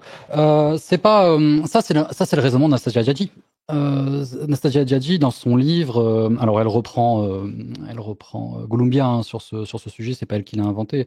Elle explique que les promoteurs de Bitcoin étaient, alors elle les place à l'extrême droite, donc nécessairement leur joujou est un outil d'extrême droite. C'est ce qu'on appelle du sociologisme. C'est ce que Maël Roland c'est ce contre quoi Maël Roland met en garde. Alors Maël Roland, c'est le seul expert Bitcoin français au sens académique. Il a écrit une thèse à ce sujet qui s'appelle la gouvernance de Bitcoin, la gouvernance décentralisée de Bitcoin. Je l'ai reçu sur ma chaîne, vous pouvez y aller. Il y a beaucoup de contenu consacré à Maël Roland sur ma chaîne. Voilà, ce qu'ils pensaient, on s'en fiche. Ce que pensaient ces gens, on s'en fiche. Ce qui est important, c'est comment on se sert de Bitcoin maintenant, comment on se sert, ce à quoi il sert maintenant. Je rappellerai que en l'état, c'est tout le sujet de la proposition de loi du RN d'ailleurs. Le minage va de plus en plus se diriger vers du minage souverain. Parce que très matériellement, les États sont les premiers énergéticiens de la planète et qu'une fois qu'ils vont réaliser à quel point Bitcoin c'est le feu, eh ben, ils vont s'y mettre par l'angle du minage. À ce moment-là, on va rebattre les cartes et ils en auraient rien à foutre de mourir Rothbard, etc. Bien évidemment, ils font juste brancher leur surplus, avoir du Bitcoin et puis commencer à se dire ah ouais non mais c'est bien ce machin. Et on verra bien ce qui se passe à ce moment-là. Moi je sais pas de me projeter sur ce qui se passe. Comment dire le best case scénario, c'est que de ce point de vue, une junte militaire léniniste marxiste basée en France se mette à miner du Bitcoin et que une dictature techno-capitaliste américaine mine du Bitcoin aussi de son côté. Là, on sera bien au niveau, tu sais, distribution des cartes sur tes axes, sur tes beaux axes idéologiques. Mais non, moi, ça m'intéresse pas les raisonnements idéalistes au sens philosophique du terme encore. C'est que confronter les idées en disant non mais regarde mon texte il dit ça et donc ça me rappelle les libertariens qui disent non mais Bitcoin peut pas être une monnaie parce que Mises il a dit que il y a une théorie, j'ai rien compris Mises, moi je trouve ça incompréhensible. Il y a une théorie de la régression de Mises qui fait que une monnaie ça doit servir à quelque chose avant d'être une monnaie. Donc votre Bitcoin c'est pas du Bitcoin. Oui, d'accord, ok, c'est bien, et pourtant elle tourne, quoi. Donc voilà. Je peux développer sur. Ouais, voilà. Ce que je voulais dire par ça, c'est qu'en fait, on peut trouver justement des arguments qui viennent justifier que Bitcoin est de droite, mais qu'à l'inverse, on peut trouver, comme tu viens de le dire, des arguments qui peuvent dire ah bah non, en fait, c'est pas aussi simple que ça, ou même dire non, Bitcoin c'est de gauche, et notamment. Sur cette question, moi je me suis pour préparer un peu l'émission, parce que je l'ai préparée pendant à peu près 15 minutes tout à l'heure. Je me suis dit, bon, allez, encore. Ce truc revient de l'axe gauche-droite et je devrais produire du contenu là-dessus. Parce que ça intéresse. Ouais. Et c'est normal, c'est franchement normal que votre un rapport, enfin qu'on utilise l'axe gauche-droite pour expliquer certains phénomènes politiques, c'est normal. On est conditionné à ça, et on est conditionné. Et ça vient de notre pays, ça vient de notre beau pays, cette histoire de gauche et droite. Hein. Je vais faire un petit peu de contexte enjoying, mais la gauche, la droite, c'était pendant la Révolution des 189. J'ai pas la date en tête, mais c'était comment séparer dans ceux qui maintenant venaient de prendre le pouvoir, pour faire simple, les bourgeois, qui étaient encore en faveur du maintien d'un pouvoir royal et qui étaient pour une éradication de celui-ci. Donc en gros, est-ce qu'on se dirigeait vers encore une monarchie constitutionnelle de pouvoir limité, ou est-ce qu'on se dirigeait vers une république et à gauche se dirigeaient ceux qui étaient en faveur d'une république et donc de déchoir le roi de son autorité. À l'époque, il n'était pas encore question de lui couper la tête, hein, ça arrivait après. Et à droite, il y avait encore les gens qui étaient des révolutionnaires, qui étaient pour la révolution française, mais qui voulaient que le roi, qui incarnait encore une permanence, une institution à lui tout seul, continue à garder du pouvoir. Bon, vous savez très bien ce qui s'est passé. On lui a coupé la tête. Enfin, la gauche a gagné. La gauche de l'Assemblée de l'époque a gagné. On a même coupé la tête du roi. Il l'a un peu cherché, hein, Varenne et tout. Mais ce qui est important, c'est que à ce moment-là, on a coupé la tête du roi, dont le visage même figurait sur les pièces de monnaie. Et tout le discours politique et métapolitique à l'époque, c'était de leur dire, ça nous fait plaisir vos histoires de grands dirigeants qui sont censés avoir reçu la lumière de droit divin, mais on va essayer autre chose, on va essayer de s'en remettre à des abstractions, ou plutôt on va essayer de condenser les règles pour monter nous-mêmes nos propres institutions, et on va s'y tenir. Et alors je vais vous citer Saint-Just, qui était une des grandes figures de la Révolution, qui est une grande référence de gauche. La terreur peut nous débarrasser de la monarchie et de l'aristocratie, mais qui nous délivrera de la corruption? Ce sont les institutions. Il est essentiel, dans les révolutions où la perversité et la vertu jouent de si grands rôles, de prononcer très nettement tous les principes et toutes les définitions. La dernière phrase, normalement, elle résonne avec votre petit cœur de bitcoiner. C'est cette idée que Satoshi Nakamoto l'a dit, que dès la version, je sais plus, enfin dès le lancement des premiers blocs, les principes fondamentaux de Bitcoin étaient fondés dans le marbre. Mais le Ensuite, problème, c'est l'institution, quoi. Parce qu'il n'y a pas en fait, c'est d'institution ça, dans c'est Bitcoin. qu'on essaie de créer nos propres institutions. Bitcoin est une institution, en fait, hein, vraiment de ce point de vue. Et analyser toujours les institutions humaines comme des expressions politiques, c'est ce qu'on appelle l'institutionnalisme, c'est une analyse qui est très, très ancrée à gauche. C'est une analyse qui est très matérialiste et qui est très, très ancrée à gauche. C'est exactement ce que fait Maël Rolland. Dans son travail académique. Maël Rolland, il est très à gauche, alors il le cache pas du tout, hein.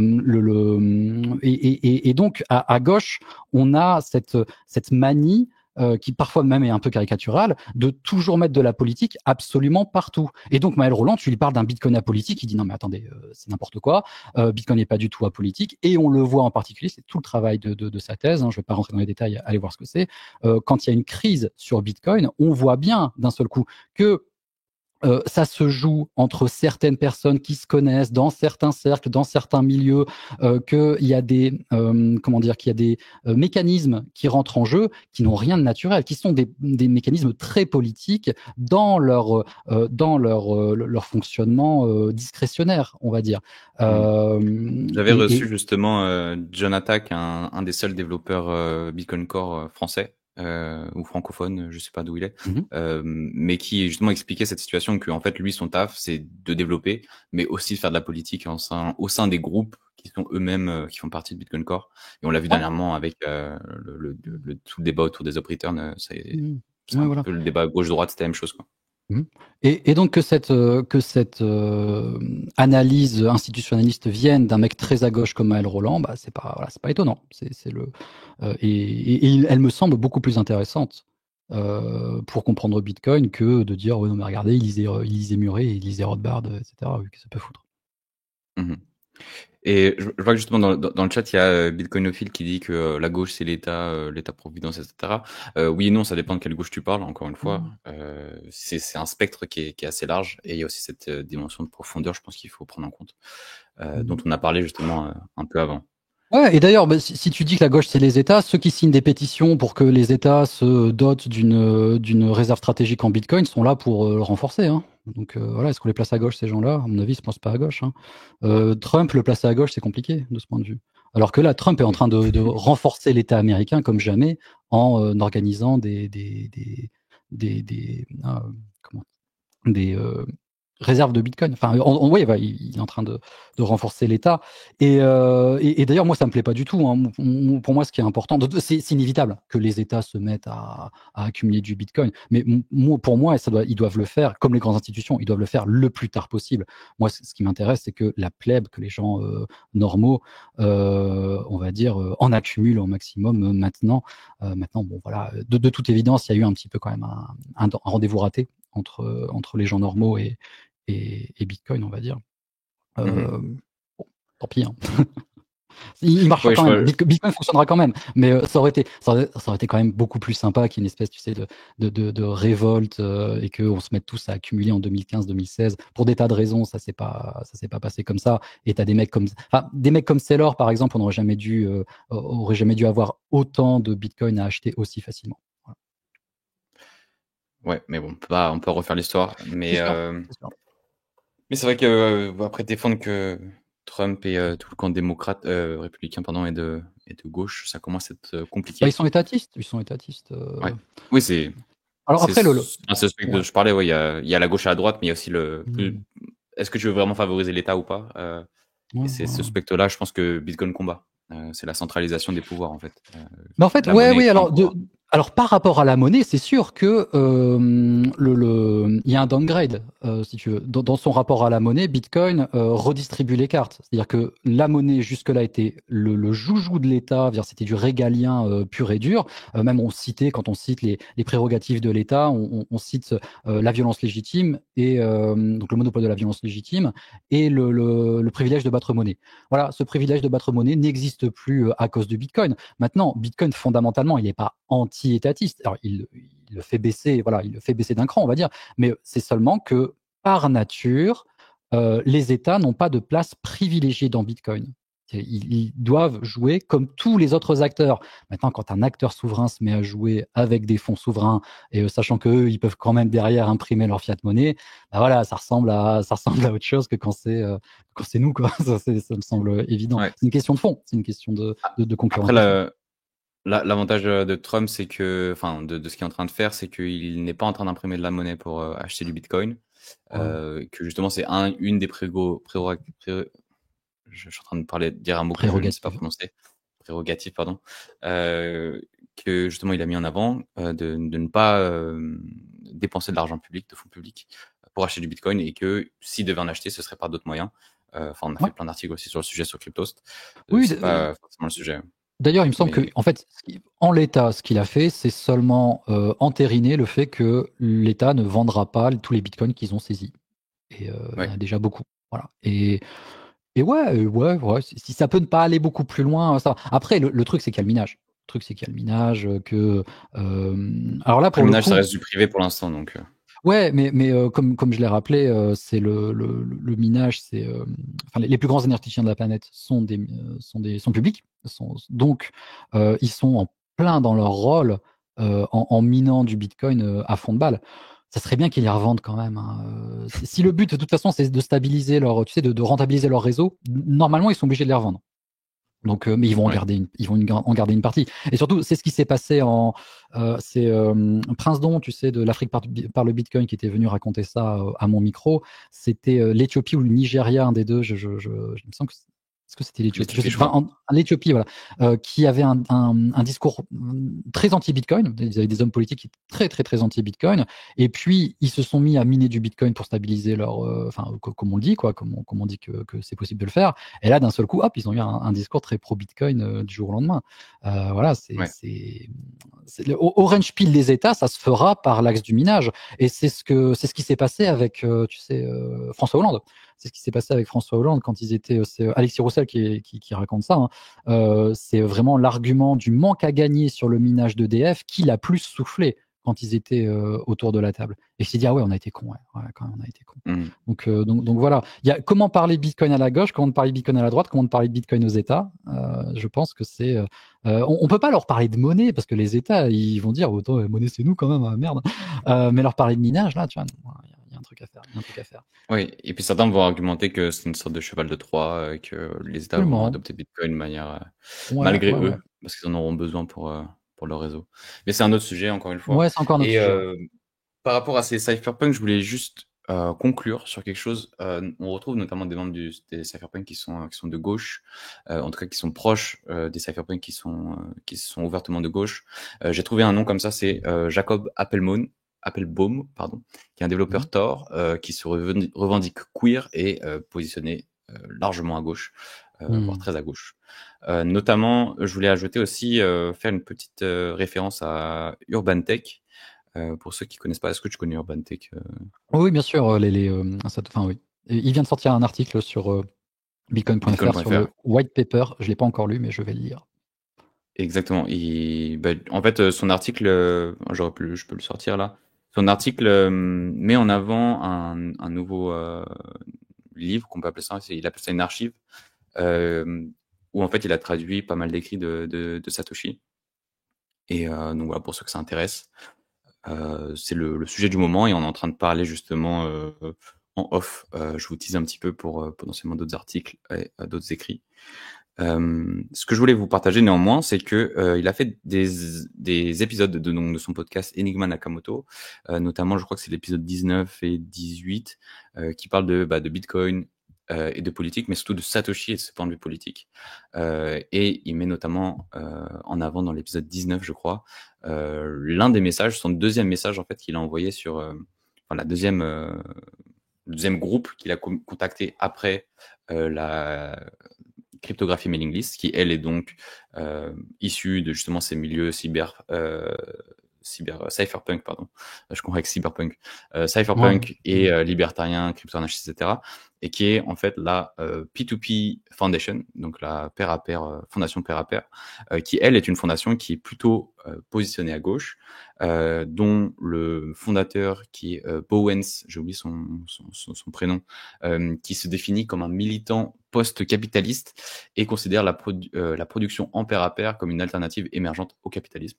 Donc voilà, il y a pas mal d'articles pour ceux que ça intéresse. Je peux vous partager les liens. Il y a notamment cet article que j'ai rapidement feuilleté qui est assez intéressant. Enfin bref, le sujet c'est pas forcément ça, mais c'est de dire que en fait Satoshi a tout d'abord, enfin ses premières communications c'était la cryptographie mailing list qui elle est plus ou moins, qui est crypto-anarchiste, etc. Mais il y a cette fondation-là qui, elle, est plutôt de gauche et qui se positionne de l'autre côté du spectre, mais qui met en avant le pair à pair contre le capital, contre le capitalisme, comme une solution contre le capitalisme.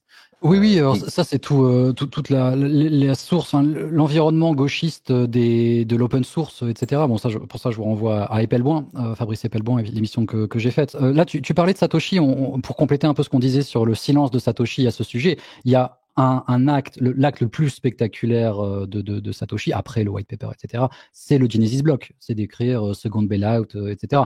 On peut le voir quand même comme une dénonciation de la collusion entre les banques et les États.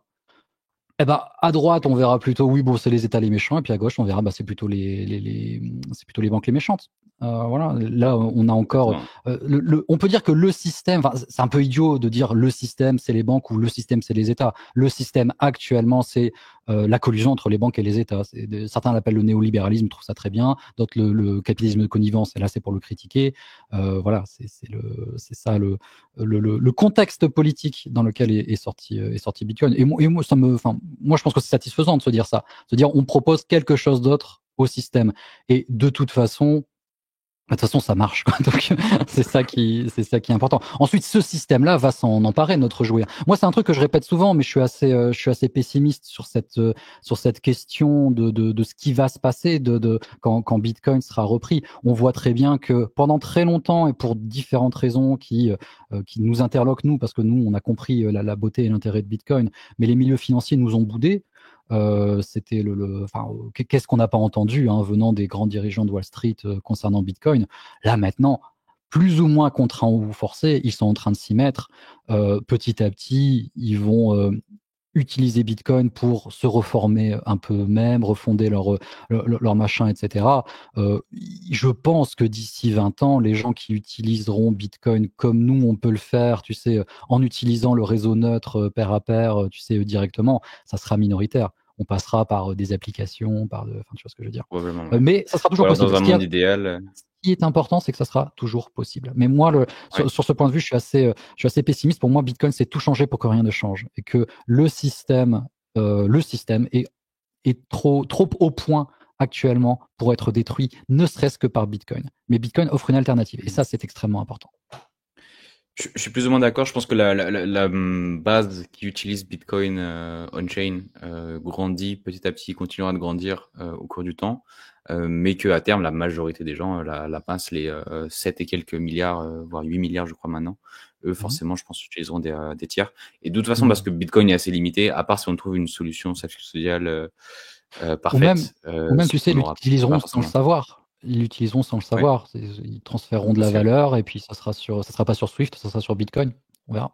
Ouais. Et tout ça, c'est émergent. Tout ça, pour moi, on a très très peu de moyens de décrire précisément ce qui va se passer. C'est émergent dans le sens où ça va se faire, ça va s'improviser sur le moment là. Moi si tu veux, je peux continuer parce que tu parlais d'une analyse de P2P contre les États. En France, on a, ça reste dans le thème, hein, je t'explose pas ton conducteur.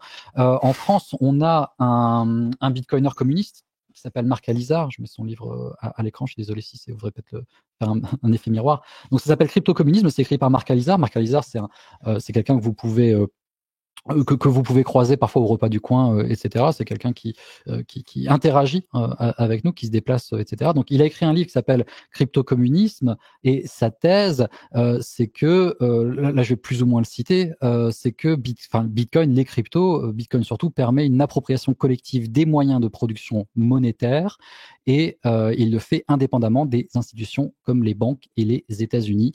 Dans ce contexte, la valeur n'est plus déterminée par une autorité centrale ou un marché, mais elle est construite et échangée via une décision technique incarnée par le protocole informatique des crypto-monnaies. Il souligne que ce mécanisme, en s'indexant sur une activité réelle et collective, s'aligne avec la loi de la valeur marxiste et ouvre la voie à un communisme non utopique, centré non pas sur la propriété, mais sur la gestion collective de la valeur. C'est pour lui une rupture comparable à des événements historiques comme la Réforme ou la Révolution française, capable de réorganiser les structures économiques et sociales en remplaçant, et là il cite Engels, le gouvernement des personnes par l'administration des choses.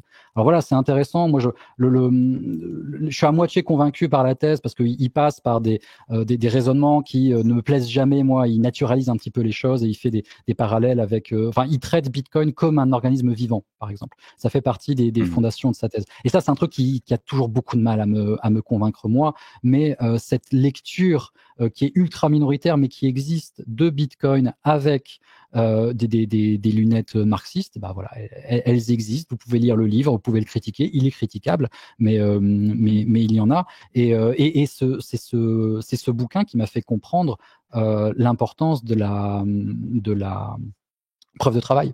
Et il me fallait un marxiste pour m'expliquer la valeur travail avec ces mots-là, avec ces mots à lui.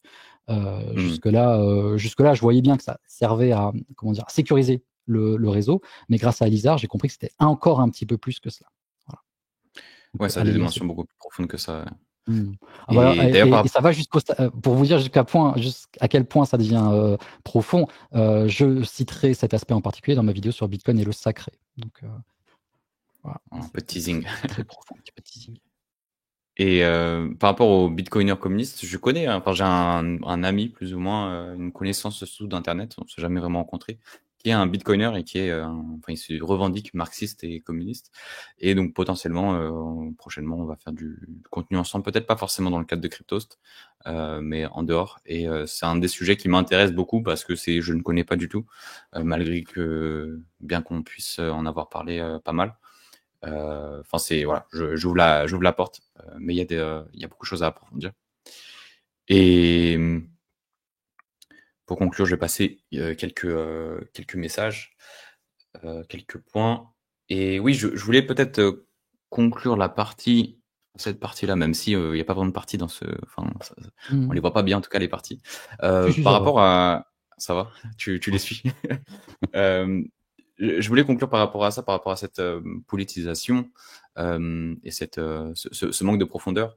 L'année dernière, en 2024, on a une bitcoineuse s'est présentée aux législatives, qui s'appelle Aurore Galvez Oriol, je sais pas comment on prononce exactement, Mhm. qui s'est prononcée enfin qui s'est présentée aux législatives avec un programme. C'était même pas un programme, c'était plus une liste d'idées sans vraiment se positionner politiquement, en défendant l'utilisation de Bitcoin comme une monnaie, en défendant l'utilisation du minage pour le réseau, pour stabiliser le réseau électrique, et en défendant notamment l'intégrité numérique, qui est aussi beaucoup défendue par Alexis Roussel. Et donc, c'est le genre d'initiative qui, je pense, manque. Et d'ailleurs, pour un peu de teasing, on est en train, en ce moment même, avec certains bitcoiners, de se rejoindre, se regrouper. On a déjà un groupe avec une dizaine de personnes dessus, pour potentiellement prendre la relève, enfin continuer ce mouvement-là que Aurore a commencé, À initier. en parlant, à initier, en parlant en se présentant politiquement pour servir de projecteur à Bitcoin, pour les législatives ou pour d'autres élections, sachant que potentiellement il y a des rumeurs sur une nouvelle dissolution de l'Assemblée prochainement, donc on aura peut-être un créneau dans les prochains mois.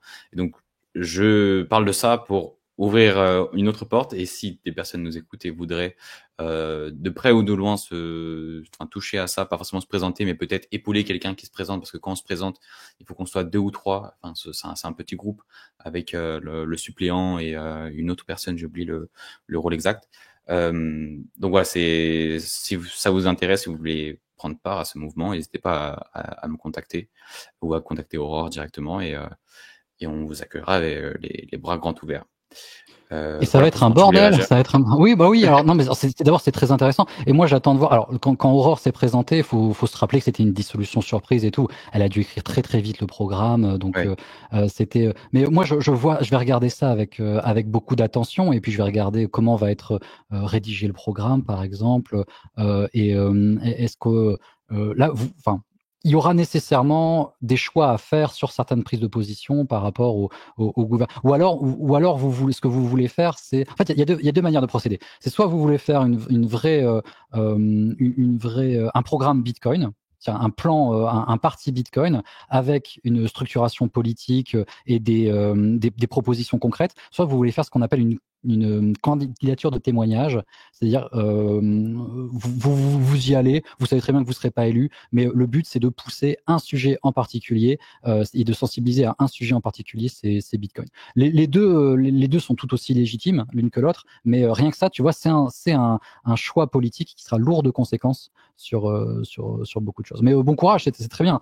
D'ailleurs, moi je suis team, ne vous demandez pas ce que vous pouvez faire pour Bitcoin, demandez ce que Bitcoin peut faire pour vous. Donc, même si vous avez des vues politiques très précises et que vous vous dites, allez, je peux faire un levier, utiliser Bitcoin comme levier pour influer sur sur le monde politique grâce à Bitcoin, mais vous posez pas la question, faites-le, allez-y. Si Bitcoin, si finalement ça finit par teinter, parce que ça, c'est une des craintes que j'exprime dans mon article, si ça finit par teinter Bitcoin un peu trop, alors je sais pas moi, un peu trop souverainiste, un peu trop à droite, un peu trop à gauche, un peu trop à l'extrême droite parce qu'on parle du RN, et ben c'est tout. C'est que Bitcoin ne pouvait pas supporter ça. C'est que voilà, il arrive peut-être trop tôt ou que comment dire la structuration du monde politique tel qu'il est maintenant, c'est-à-dire très très polarisé, surtout en France, avec beaucoup de clivages, et ben ne permet pas d'accueillir avec toute sa justice une révolution technologique comme Bitcoin. Et ben tant pis pour lui, j'ai envie de dire. Après, moi je suis assez tranquille là-dessus parce que comment dire, ma démarche. Enfin, pour moi, ce qui m'intéresse sur Bitcoin, c'est ce qu'il fera sur 2-3 générations. C'est-à-dire que pour moi, Bitcoin, c'est pas pour nous, c'est pour nos enfants. Et donc, d'ici 30 ans, on n'en aura plus rien à foutre de ce que Marine Le Pen pense de Bitcoin en 2020, en 2022, tu vois. Ouais, complètement. Mais Donc, pour le go coup, go. pour le coup, la démarche de Aurore, c'était vraiment juste parler de Bitcoin, faire parler de Bitcoin. Et donc, on va reprendre cette démarche, même si il y a peut-être des choses qui vont légèrement changer, et donc potentiellement, on peut avoir encore plus ce clivage. Enfin, j'ai une idée notamment que je tiens à cœur, que j'ai envie d'ajouter à la démarche d'Aurore. Et donc, on est en train d'en discuter avec le groupe. Voilà, je vais pas en dire plus, mais en gros, on est dans un entre-deux, et on prend le temps justement d'en parler. Donc, encore une fois, si ça intéresse certaines personnes de rejoindre ce mouvement, n'hésitez pas. Je vois Camille qui a dit je te DM, bah, écoute avec plaisir. Et voilà, les autres aussi, si vous voulez. Et donc Changeons de sujet. On parlait d'utiliser Bitcoin comme une arme pour la gauche, enfin utilisée par la gauche pour contrer les attaques, notamment de la droite ou de l'extrême droite. Quels sont les autres cas d'utilisation Ouais, les autres ou les perspectives. manières dont, Hmm. dont la gauche pourrait s'emparer de Bitcoin et l'intégrer dans son programme? Est-ce que tu as d'autres exemples? Il y en a une, ouais, il y en a une, c'est celle qu'on cite très traditionnellement, c'est l'effet cantillon. T'as accès à Internet, là, je présume. Ouais. Tu peux taper répartition des patrimoines Piketty, France. Et tu vas tomber sur un graphique qui s'explique de lui-même, quoi, hein. C'est que, en gros, je le décris avant que tu le mettes à l'écran, c'est qu'en gros, les pauvres, ils ont que de la monnaie et les riches, ils ont que des actifs. Et que allez lire Lynn Alden, allez lire Broken Money, la situation actuelle du système, c'est de dévaluer la monnaie pour enfin, pour, je sais pas, mais en tout cas, ça a pour effet de déverser de liquidités sur les marchés qui deviennent euphoriques et les actifs gagnent énormément en, en, en valeur. Il y a une phrase une citation de Keynes à ce sujet. Par des procédés constants d'inflation, les gouvernements peuvent confisquer d'une façon secrète et inaperçue une part notable de la richesse de leurs nationaux. Par cette méthode, ils ne font pas que confisquer, ils confisquent arbitrairement, et tandis que le système appauvrit beaucoup de gens, en fait, il en enrichit quelques-uns. Donc c'est du Keynes, c'est citable à gauche, hein, alors pas à l'extrême gauche, hein, il n'est pas cité Keynes à l'extrême gauche, mais c'est du Keynes, c'est cité par Lynn Alden, hein, d'ailleurs, ce dont je viens de parler. Et on peut proposer Bitcoin présenter Bitcoin comme une fois que vous avez réussi à convaincre votre auditeur, et c'est ça toujours le plus gros du truc, une fois que vous avez pu convaincre votre auditeur de la solidité de Bitcoin et du fait que Bitcoin est là pour rester, que c'est pas une bulle, que c'est pas que dans 5 ans il sera encore là et que dans 50 ans aussi, eh bien vous pouvez proposer Bitcoin comme étant un outil d'émancipation s'adressant à tout le monde et qui leur permettra de reprendre leur destin en main sur plusieurs générations. Voilà un des cas. Si vous avez la justice sociale à cœur, voilà un des cas d'utilisation de Bitcoin avec laquelle vous pouvez convaincre votre boucher de gauche. T'as pas Je trouvé suis pas le... sûr de trouver ton Ouais, graphique. Enfin, il y a pas mal de choses différentes. Ou c'est si pas tu as grave, internet, sinon tu peux m'envoyer le lien dans le on le chat met... Ah privé. ouais, tiens, je vais faire ça, t'as raison. Comme C'est vrai ça, que j'ai je peux le oublié que... montrer. Il fait Sinon, beau tu peux me ça. faire un partage, mais c'est plus simple si tu me l'envoies comme ça. Attends. Hop. Parce qu'il y en a plusieurs, donc je suis pas certain d'avoir le bon.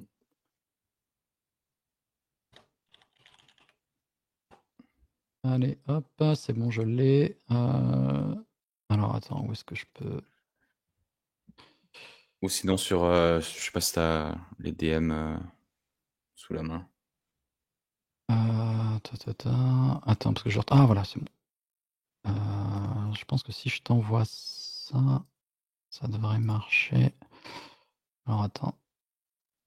Petite pause technique. Voilà, allez. Tiens, Allez, j'espère que ça marche si tu cliques là-dessus. ça devrait marcher.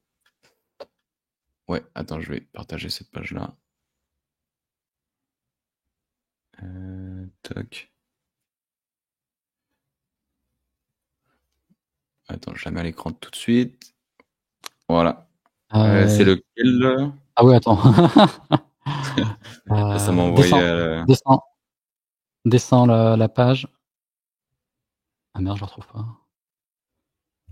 Désolé, ce sont les aléas du direct. En fait, il est directement sur ma page, mais toi, non. Sinon, il faudrait que tu m'envoies le lien de Non, la c'est bon, photo je direct. t'envoie. C'est bon, t'inquiète. Désolé, hein, je découvre Internet. Je suis un peu un boomer. Voilà, c'est bon. Là-dessus, tu l'auras.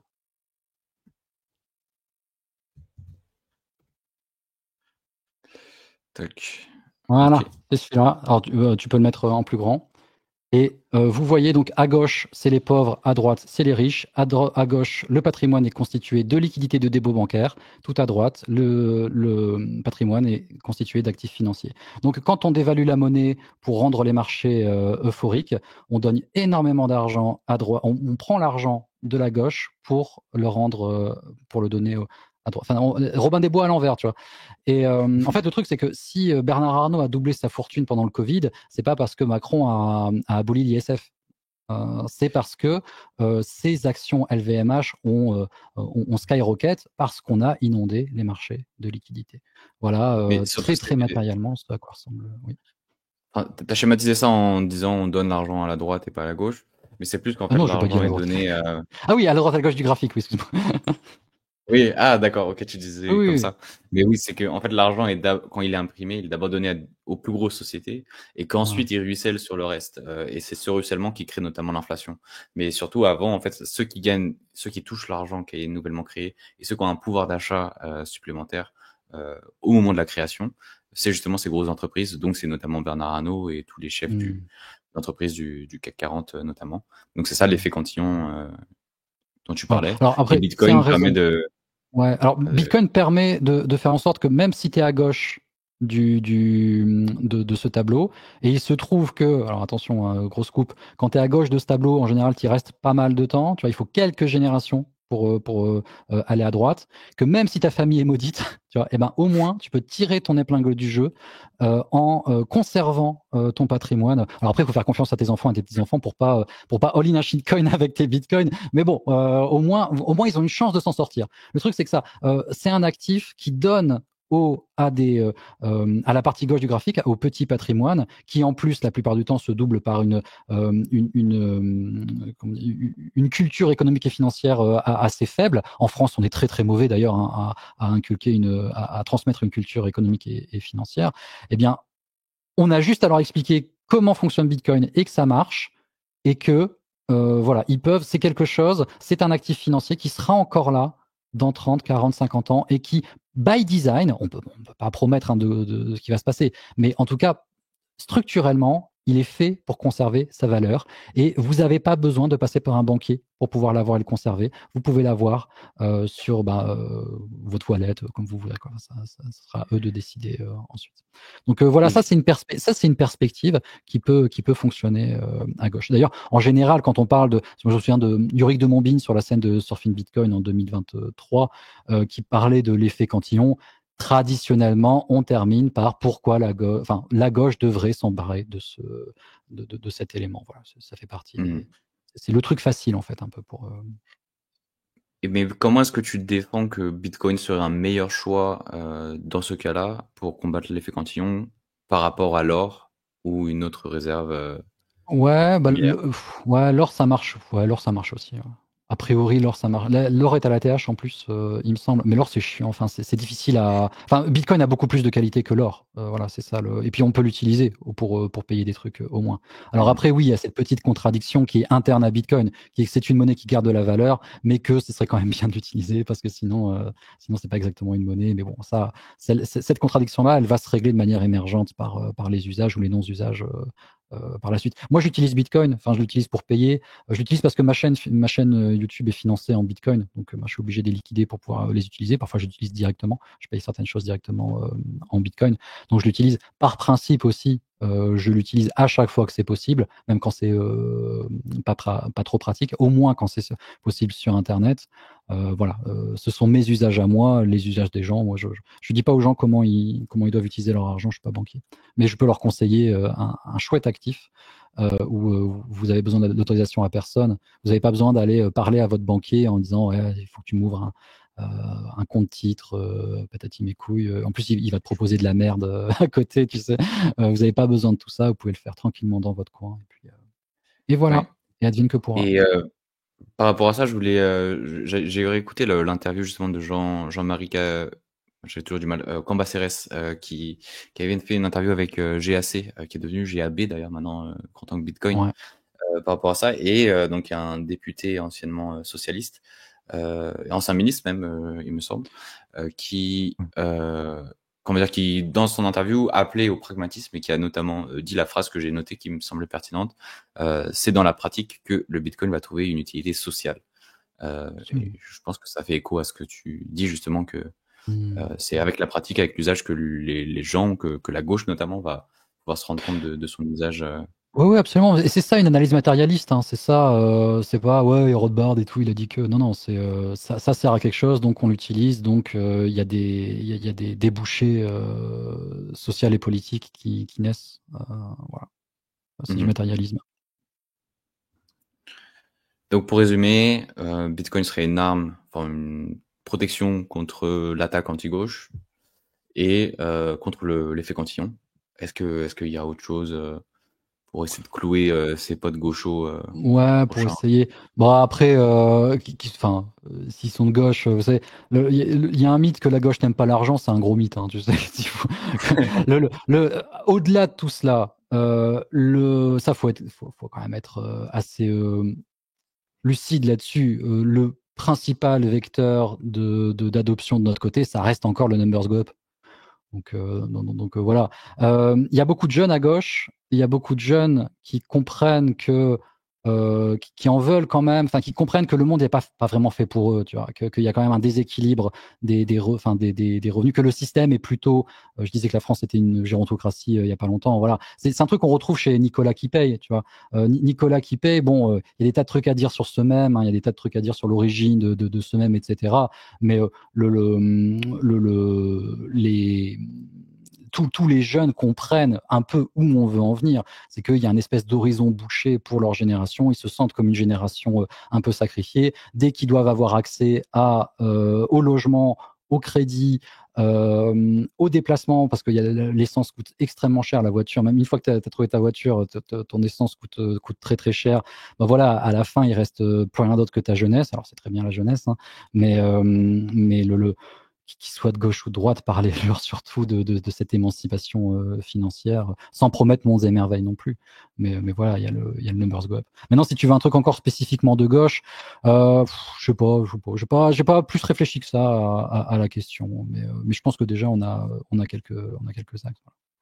Ouais, on a des bons arguments déjà. Et puis peut-être pas Ah, dans un combat ouais, anti-gauche, mais peut-être un combat anticapitaliste, de se dire, bah, en ouais, fait, tu peux avoir ouais. ton argent, pas dépendre des banques, etc. Ouais, c'est ça. C'est jouer sur Aussi, la fibre anti-banque. Moi, je déteste mon banquier. Il m'a fait des misères là, en plus, donc je suis en train de me radicaliser, tu sais, sur ce plan.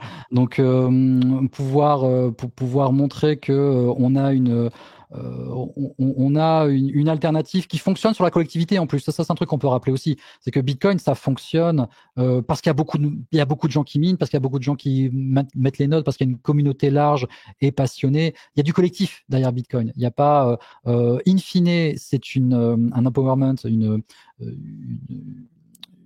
une du défense des pouvoir. libertés, de la souveraineté individuelle. C'est un outil de souveraineté individuelle in fine, mais tout le fonctionnement de tout le bazar là, ben c'est beaucoup d'horizontalité, c'est beaucoup de collectif aussi.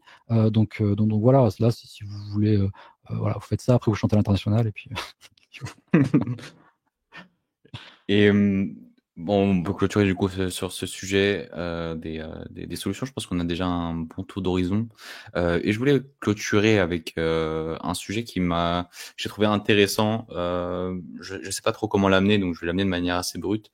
C'est qu'à la fin de ton live, plutôt vers la fin, tu disais, enfin, tu pointais du doigt notamment la Macronie, parce que tu Ouais. parlais de la Ouais. possibilité que la loi proposée par le RN puisse passer. Tu disais, mais en fait, le problème qu'on pointe du doigt ici, et notamment ce qu'on a fait dans ce live, c'est la gauche qui s'empare pas de Bitcoin, qui parle de Bitcoin normal, mais que en fait, le seul parti qui pourrait vraiment permettre de faire quelque chose politiquement avec Bitcoin, c'est le camp présidentiel, parce que c'est eux qui sont majoritaires. Ou je crois qu'ils ont un peu moins Exactement. de députés que les partis de gauche, mais les partis de gauche sont assez disloqués. Mm. Euh, Alors et ouais, alors ça c'est un truc qui est très important. Et quand Monsieur Lopez du RN a retweeté l'article de BFM, alors dans l'article de BFM, dans le verbatim, il pointe aussi Bercy. Donc il pointe indirectement la Macronie. Tu vois, bon, maintenant vous pouvez taper sur la gauche autant que vous le voulez. Et c'est très bitcoinement correct de taper sur la gauche autant que vous le voulez. Moi, je l'ai fait. Je l'ai fait au moment de critiquer nos cryptos. Je compte pas faire ma carrière là-dessus, tu vois, justement parce que c'est pas la gauche qui a le pouvoir. Hein. Là, ça fait 10 ans que c'est on les appelle l'extrême centre avec un petit peu d'ironie. Ça fait 10 ans que l'extrême centre est au pouvoir. Ils avaient des éléments internes pour les sensibiliser à Bitcoin. Il y avait Persson, il y avait 2-3 autres noms. Il m'échappe. Ces gens-là m'excuseront. Là, actuellement, même s'il y avait une union sacrée entre le RN et LFI sur le sujet de Bitcoin, alors d'abord, ce que je viens de dire, c'est de la science-fiction. Mais même s'il y avait ça, la loi passerait pas. Donc ceux qui ceux qui oppriment actuellement les bitcoiners, c'est la Macronie, hein, c'est pas la gauche. Donc il faut arrêter de taper aussi matin, midi et soir sur la gauche comme si c'est ceux qui avaient le pouvoir. Et ça, c'est jouer tu connais cette expression, c'est jouer le jeu du Front National. Mais vraiment, clairement, c'est très très ça. C'est très très ça. Il se fait tard. Je commence à perdre en niveau de langage. C'est gneu. C'est ça le gneu Bitcoin du RN, c'est ça. C'est de dire, oh regardez ces salauds de gauchistes qui en veulent pas de Bitcoin parce que eux ils savent très bien, eux ils sont dans une perspective d'accession au pouvoir à partir de 2027. Ils savent très bien qu'ils vont devoir gouverner avec la droite et les vestiges de la Macronie. Ils gouverneront pas avec des transfuges de gauche. Les transfuges de gauche, on aura parce qu'on aura toujours des gens avec des dents qui arrêtent de parquet, t'en trouves toujours, mais ils seront ultra minoritaires. Donc là, leur but, c'est de weaponiser la communauté Bitcoin pour en faire déjà les préparer à en faire des soldats de la critique de l'opposition de gauche. Et quand on vous pose la question de l'adoption de Bitcoin par le RN et que votre seule réponse, et ça c'est une critique que je peux formuler à Alexandre, mais je lui ai dit, et que votre seule réponse c'est ouais mais regardez la gauche le fait pas, et ben vous passez à côté du sujet. En mon sens, vous passez à côté du sujet. Le sujet, c'est que le pouvoir actuellement déteste Bitcoin et que le pouvoir n'est pas à gauche. Voilà. Et aussi Et parce de que toute façon, c'est. non, c'est pas la gauche qui aura le pouvoir non plus. Donc même si on orange pile la gauche. Et alors je vais citer mes copains du Parti Pirate quand même, qui eux ont été par la voix de Caroline Zorn et Pierre Bessac ont été très carrés sur Bitcoin dans le contexte je commence à perdre mes mots, des élections européennes, de la campagne des élections européennes, où ils avaient un volet Bitcoin. Et est-ce que tu expliquerais cette réticence de la Macronie parce que par exemple Macron est très proche des banques et Ouais. Ouais, par son ouais, passé aussi de banquier. ouais, il y a de ça. Il y a aussi, j'avais noté ça sur Twitter il y a pas longtemps, et il y a Guillaume Loulier sur Twitter, je le cite pour lui rendre, qui a dit il y a aussi que le centre, une fois qu'il est au pouvoir, il en a absolument rien à foutre du reste. Il se concentre que sur le pouvoir. Et c'est vrai. Et c'est vrai. Et Ouais. donc, c'est en dehors, Bitcoin est en dehors de leur scope. Je sais même pas s'ils ont une hostilité de principe à Bitcoin. On la retrouve chez Lagarde, bien évidemment. Mais Lagarde, elle fait évidemment que les banquiers Parce que centraux c'est son rôle, c'est ce qu'on lui demande. Hein, c'est son travail directement qui est visé avec Bitcoin, donc Exactement, c'est un peu normal. c'est son monopole, évidemment qu'elle montre les dents. Maintenant, je sais pas, les députés macronistes, quand ils parlent de Bitcoin, je sais même pas s'ils parlent de Bitcoin, en fait. On le voit jamais, c'est juste pas un sujet pour eux. C'est juste pas un sujet pour eux. Alors après, vous pouvez estimer que la gauche est une alliée naturelle de Bitcoin. Ça, c'est un truc qui m'a beaucoup énervé dans le Parti Pirate, par exemple. Moi, je critique pas l'absence de prise de position d'un parti sur Bitcoin. Moi, je critique les faits politiques. Je critique le fait que le RN en 2016-2017, Marine Le Pen voulait interdire Bitcoin et que maintenant, là, ça devient un sujet pour eux. Ça, je le note. Je me gêne pas pour le noter et le noter avec un peu de mauvais esprit, hein, que je confesse aisément. Mais dans tous les autres partis présents sur l'échiquier politique, je le note pas. Sauf quand il s'agit de nos alliés naturels.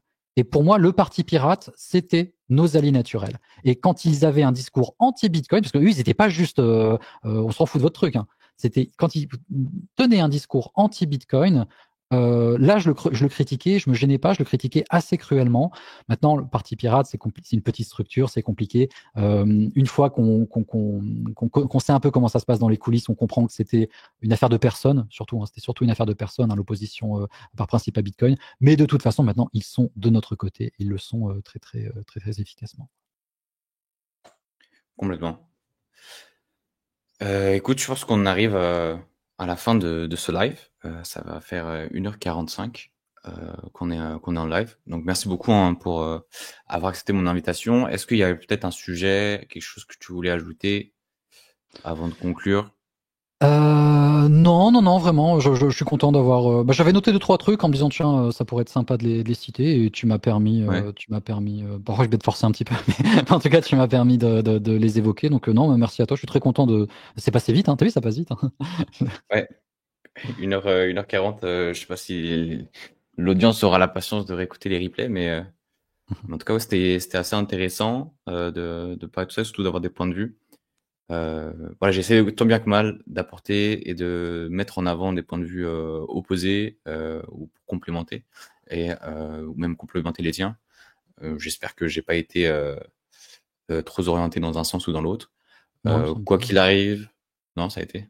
Moi, je pense. Euh, Non, quoi- vraiment, c'était une bonne discussion. Mais de toute façon, c'est pas la première fois qu'on discute en plus en direct, donc c'est bon. Maintenant, Ouais, notre duo est rodé, ça y est, on peut faire.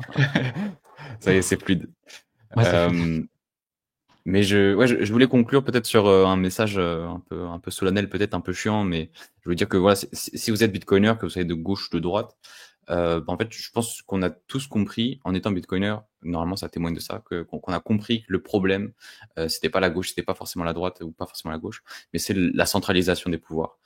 Et Bitcoin justement vient réparer la centralisation du pouvoir monétaire. Euh, et si vous êtes de gauche, malheureusement, vos camps politiques ne s'emparent pas du sujet, ou de centre aussi. On l'a dit, il faut aussi mettre l'accent sur le centre. Euh, je pense que c'est d'autant plus important pour les personnes de gauche et qui sont bitcoiners, en tout cas qui se situent plutôt à gauche sur le spectre, de sensibiliser leur entourage, parler de Bitcoin. Par exemple, moi, j'ai eu l'avantage d'avoir été cité par le Rassemblement national, donc ça m'a permis de faire une story sur Instagram et d'avoir eu plein de gens qui sont issus de gauche, qui ont réagi et qui ont parlé de ça, avec qui j'ai pu parler de Bitcoin, avec qui j'ai pu vulgariser, expliquer pourquoi est-ce que oui, c'est le Rassemblement national qui en parle, mais ça peut être aussi bénéfique pour eux. Donc je me suis servi de ça et puis j'ai l'avantage aussi de travailler dans l'écosystème, donc forcément j'ai du temps aussi pour ça, juste de leur envoyer mes écrits. Mais c'est important, je pense en tant que Bitcoiner, de parler du sujet, de politiser le sujet, parce que non, je pense pas que Bitcoin soit neutre politiquement, comme on l'a dit Mm. plusieurs fois. Et voilà, juste le sujet. Et puis si vous êtes Bitcoiner de droite, il y Mm. a pas grand-chose à dire. Je pense Ouais. que les Et partis sont déjà dessus. ça m'évoque un truc, ce que tu dis, c'est que d'ailleurs, le centre, très rapidement, il se revendique libéral. Donc eux, on peut même les caser dans nos alliés naturels et donc leur reprocher vertement leur absence de... Et alors, moi, sur ma chaîne, il y a un truc que j'aime beaucoup faire, c'est de détruire des articles anti-Bitcoin, tu sais. Et Ouais. une fois sur deux, ça vient de la droite libérale, enfin du centre libéral, hein. Ça vient de magazines comme L'Opinion et tout. Ils ont écrit des trucs Ouais. incroyables.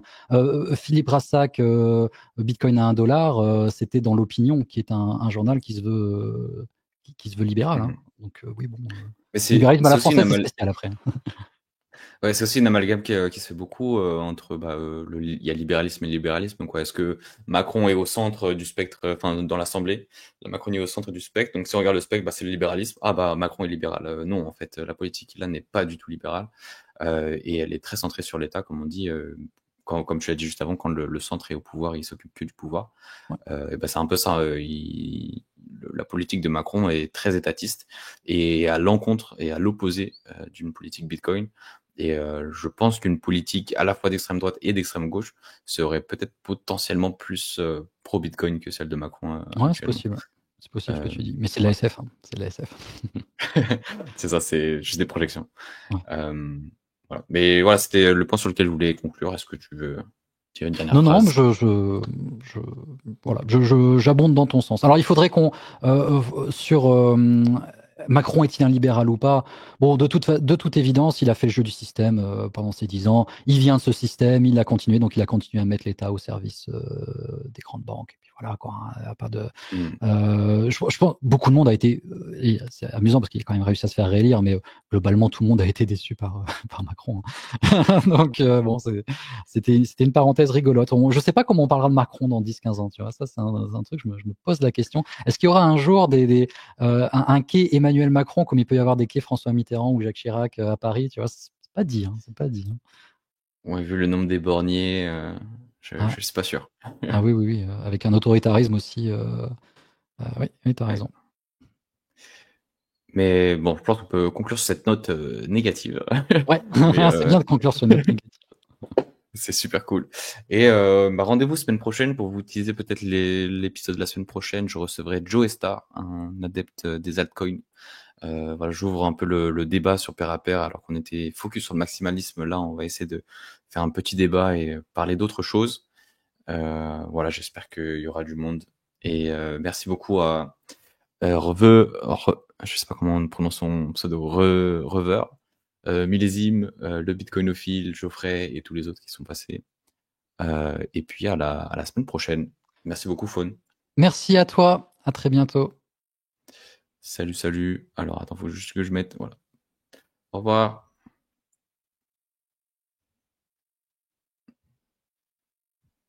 Est-ce qu'on peut parler maintenant? Je crois qu'on est toujours en live. Ah, toujours en live. Salut, ciao. C'était trop bien. Ah,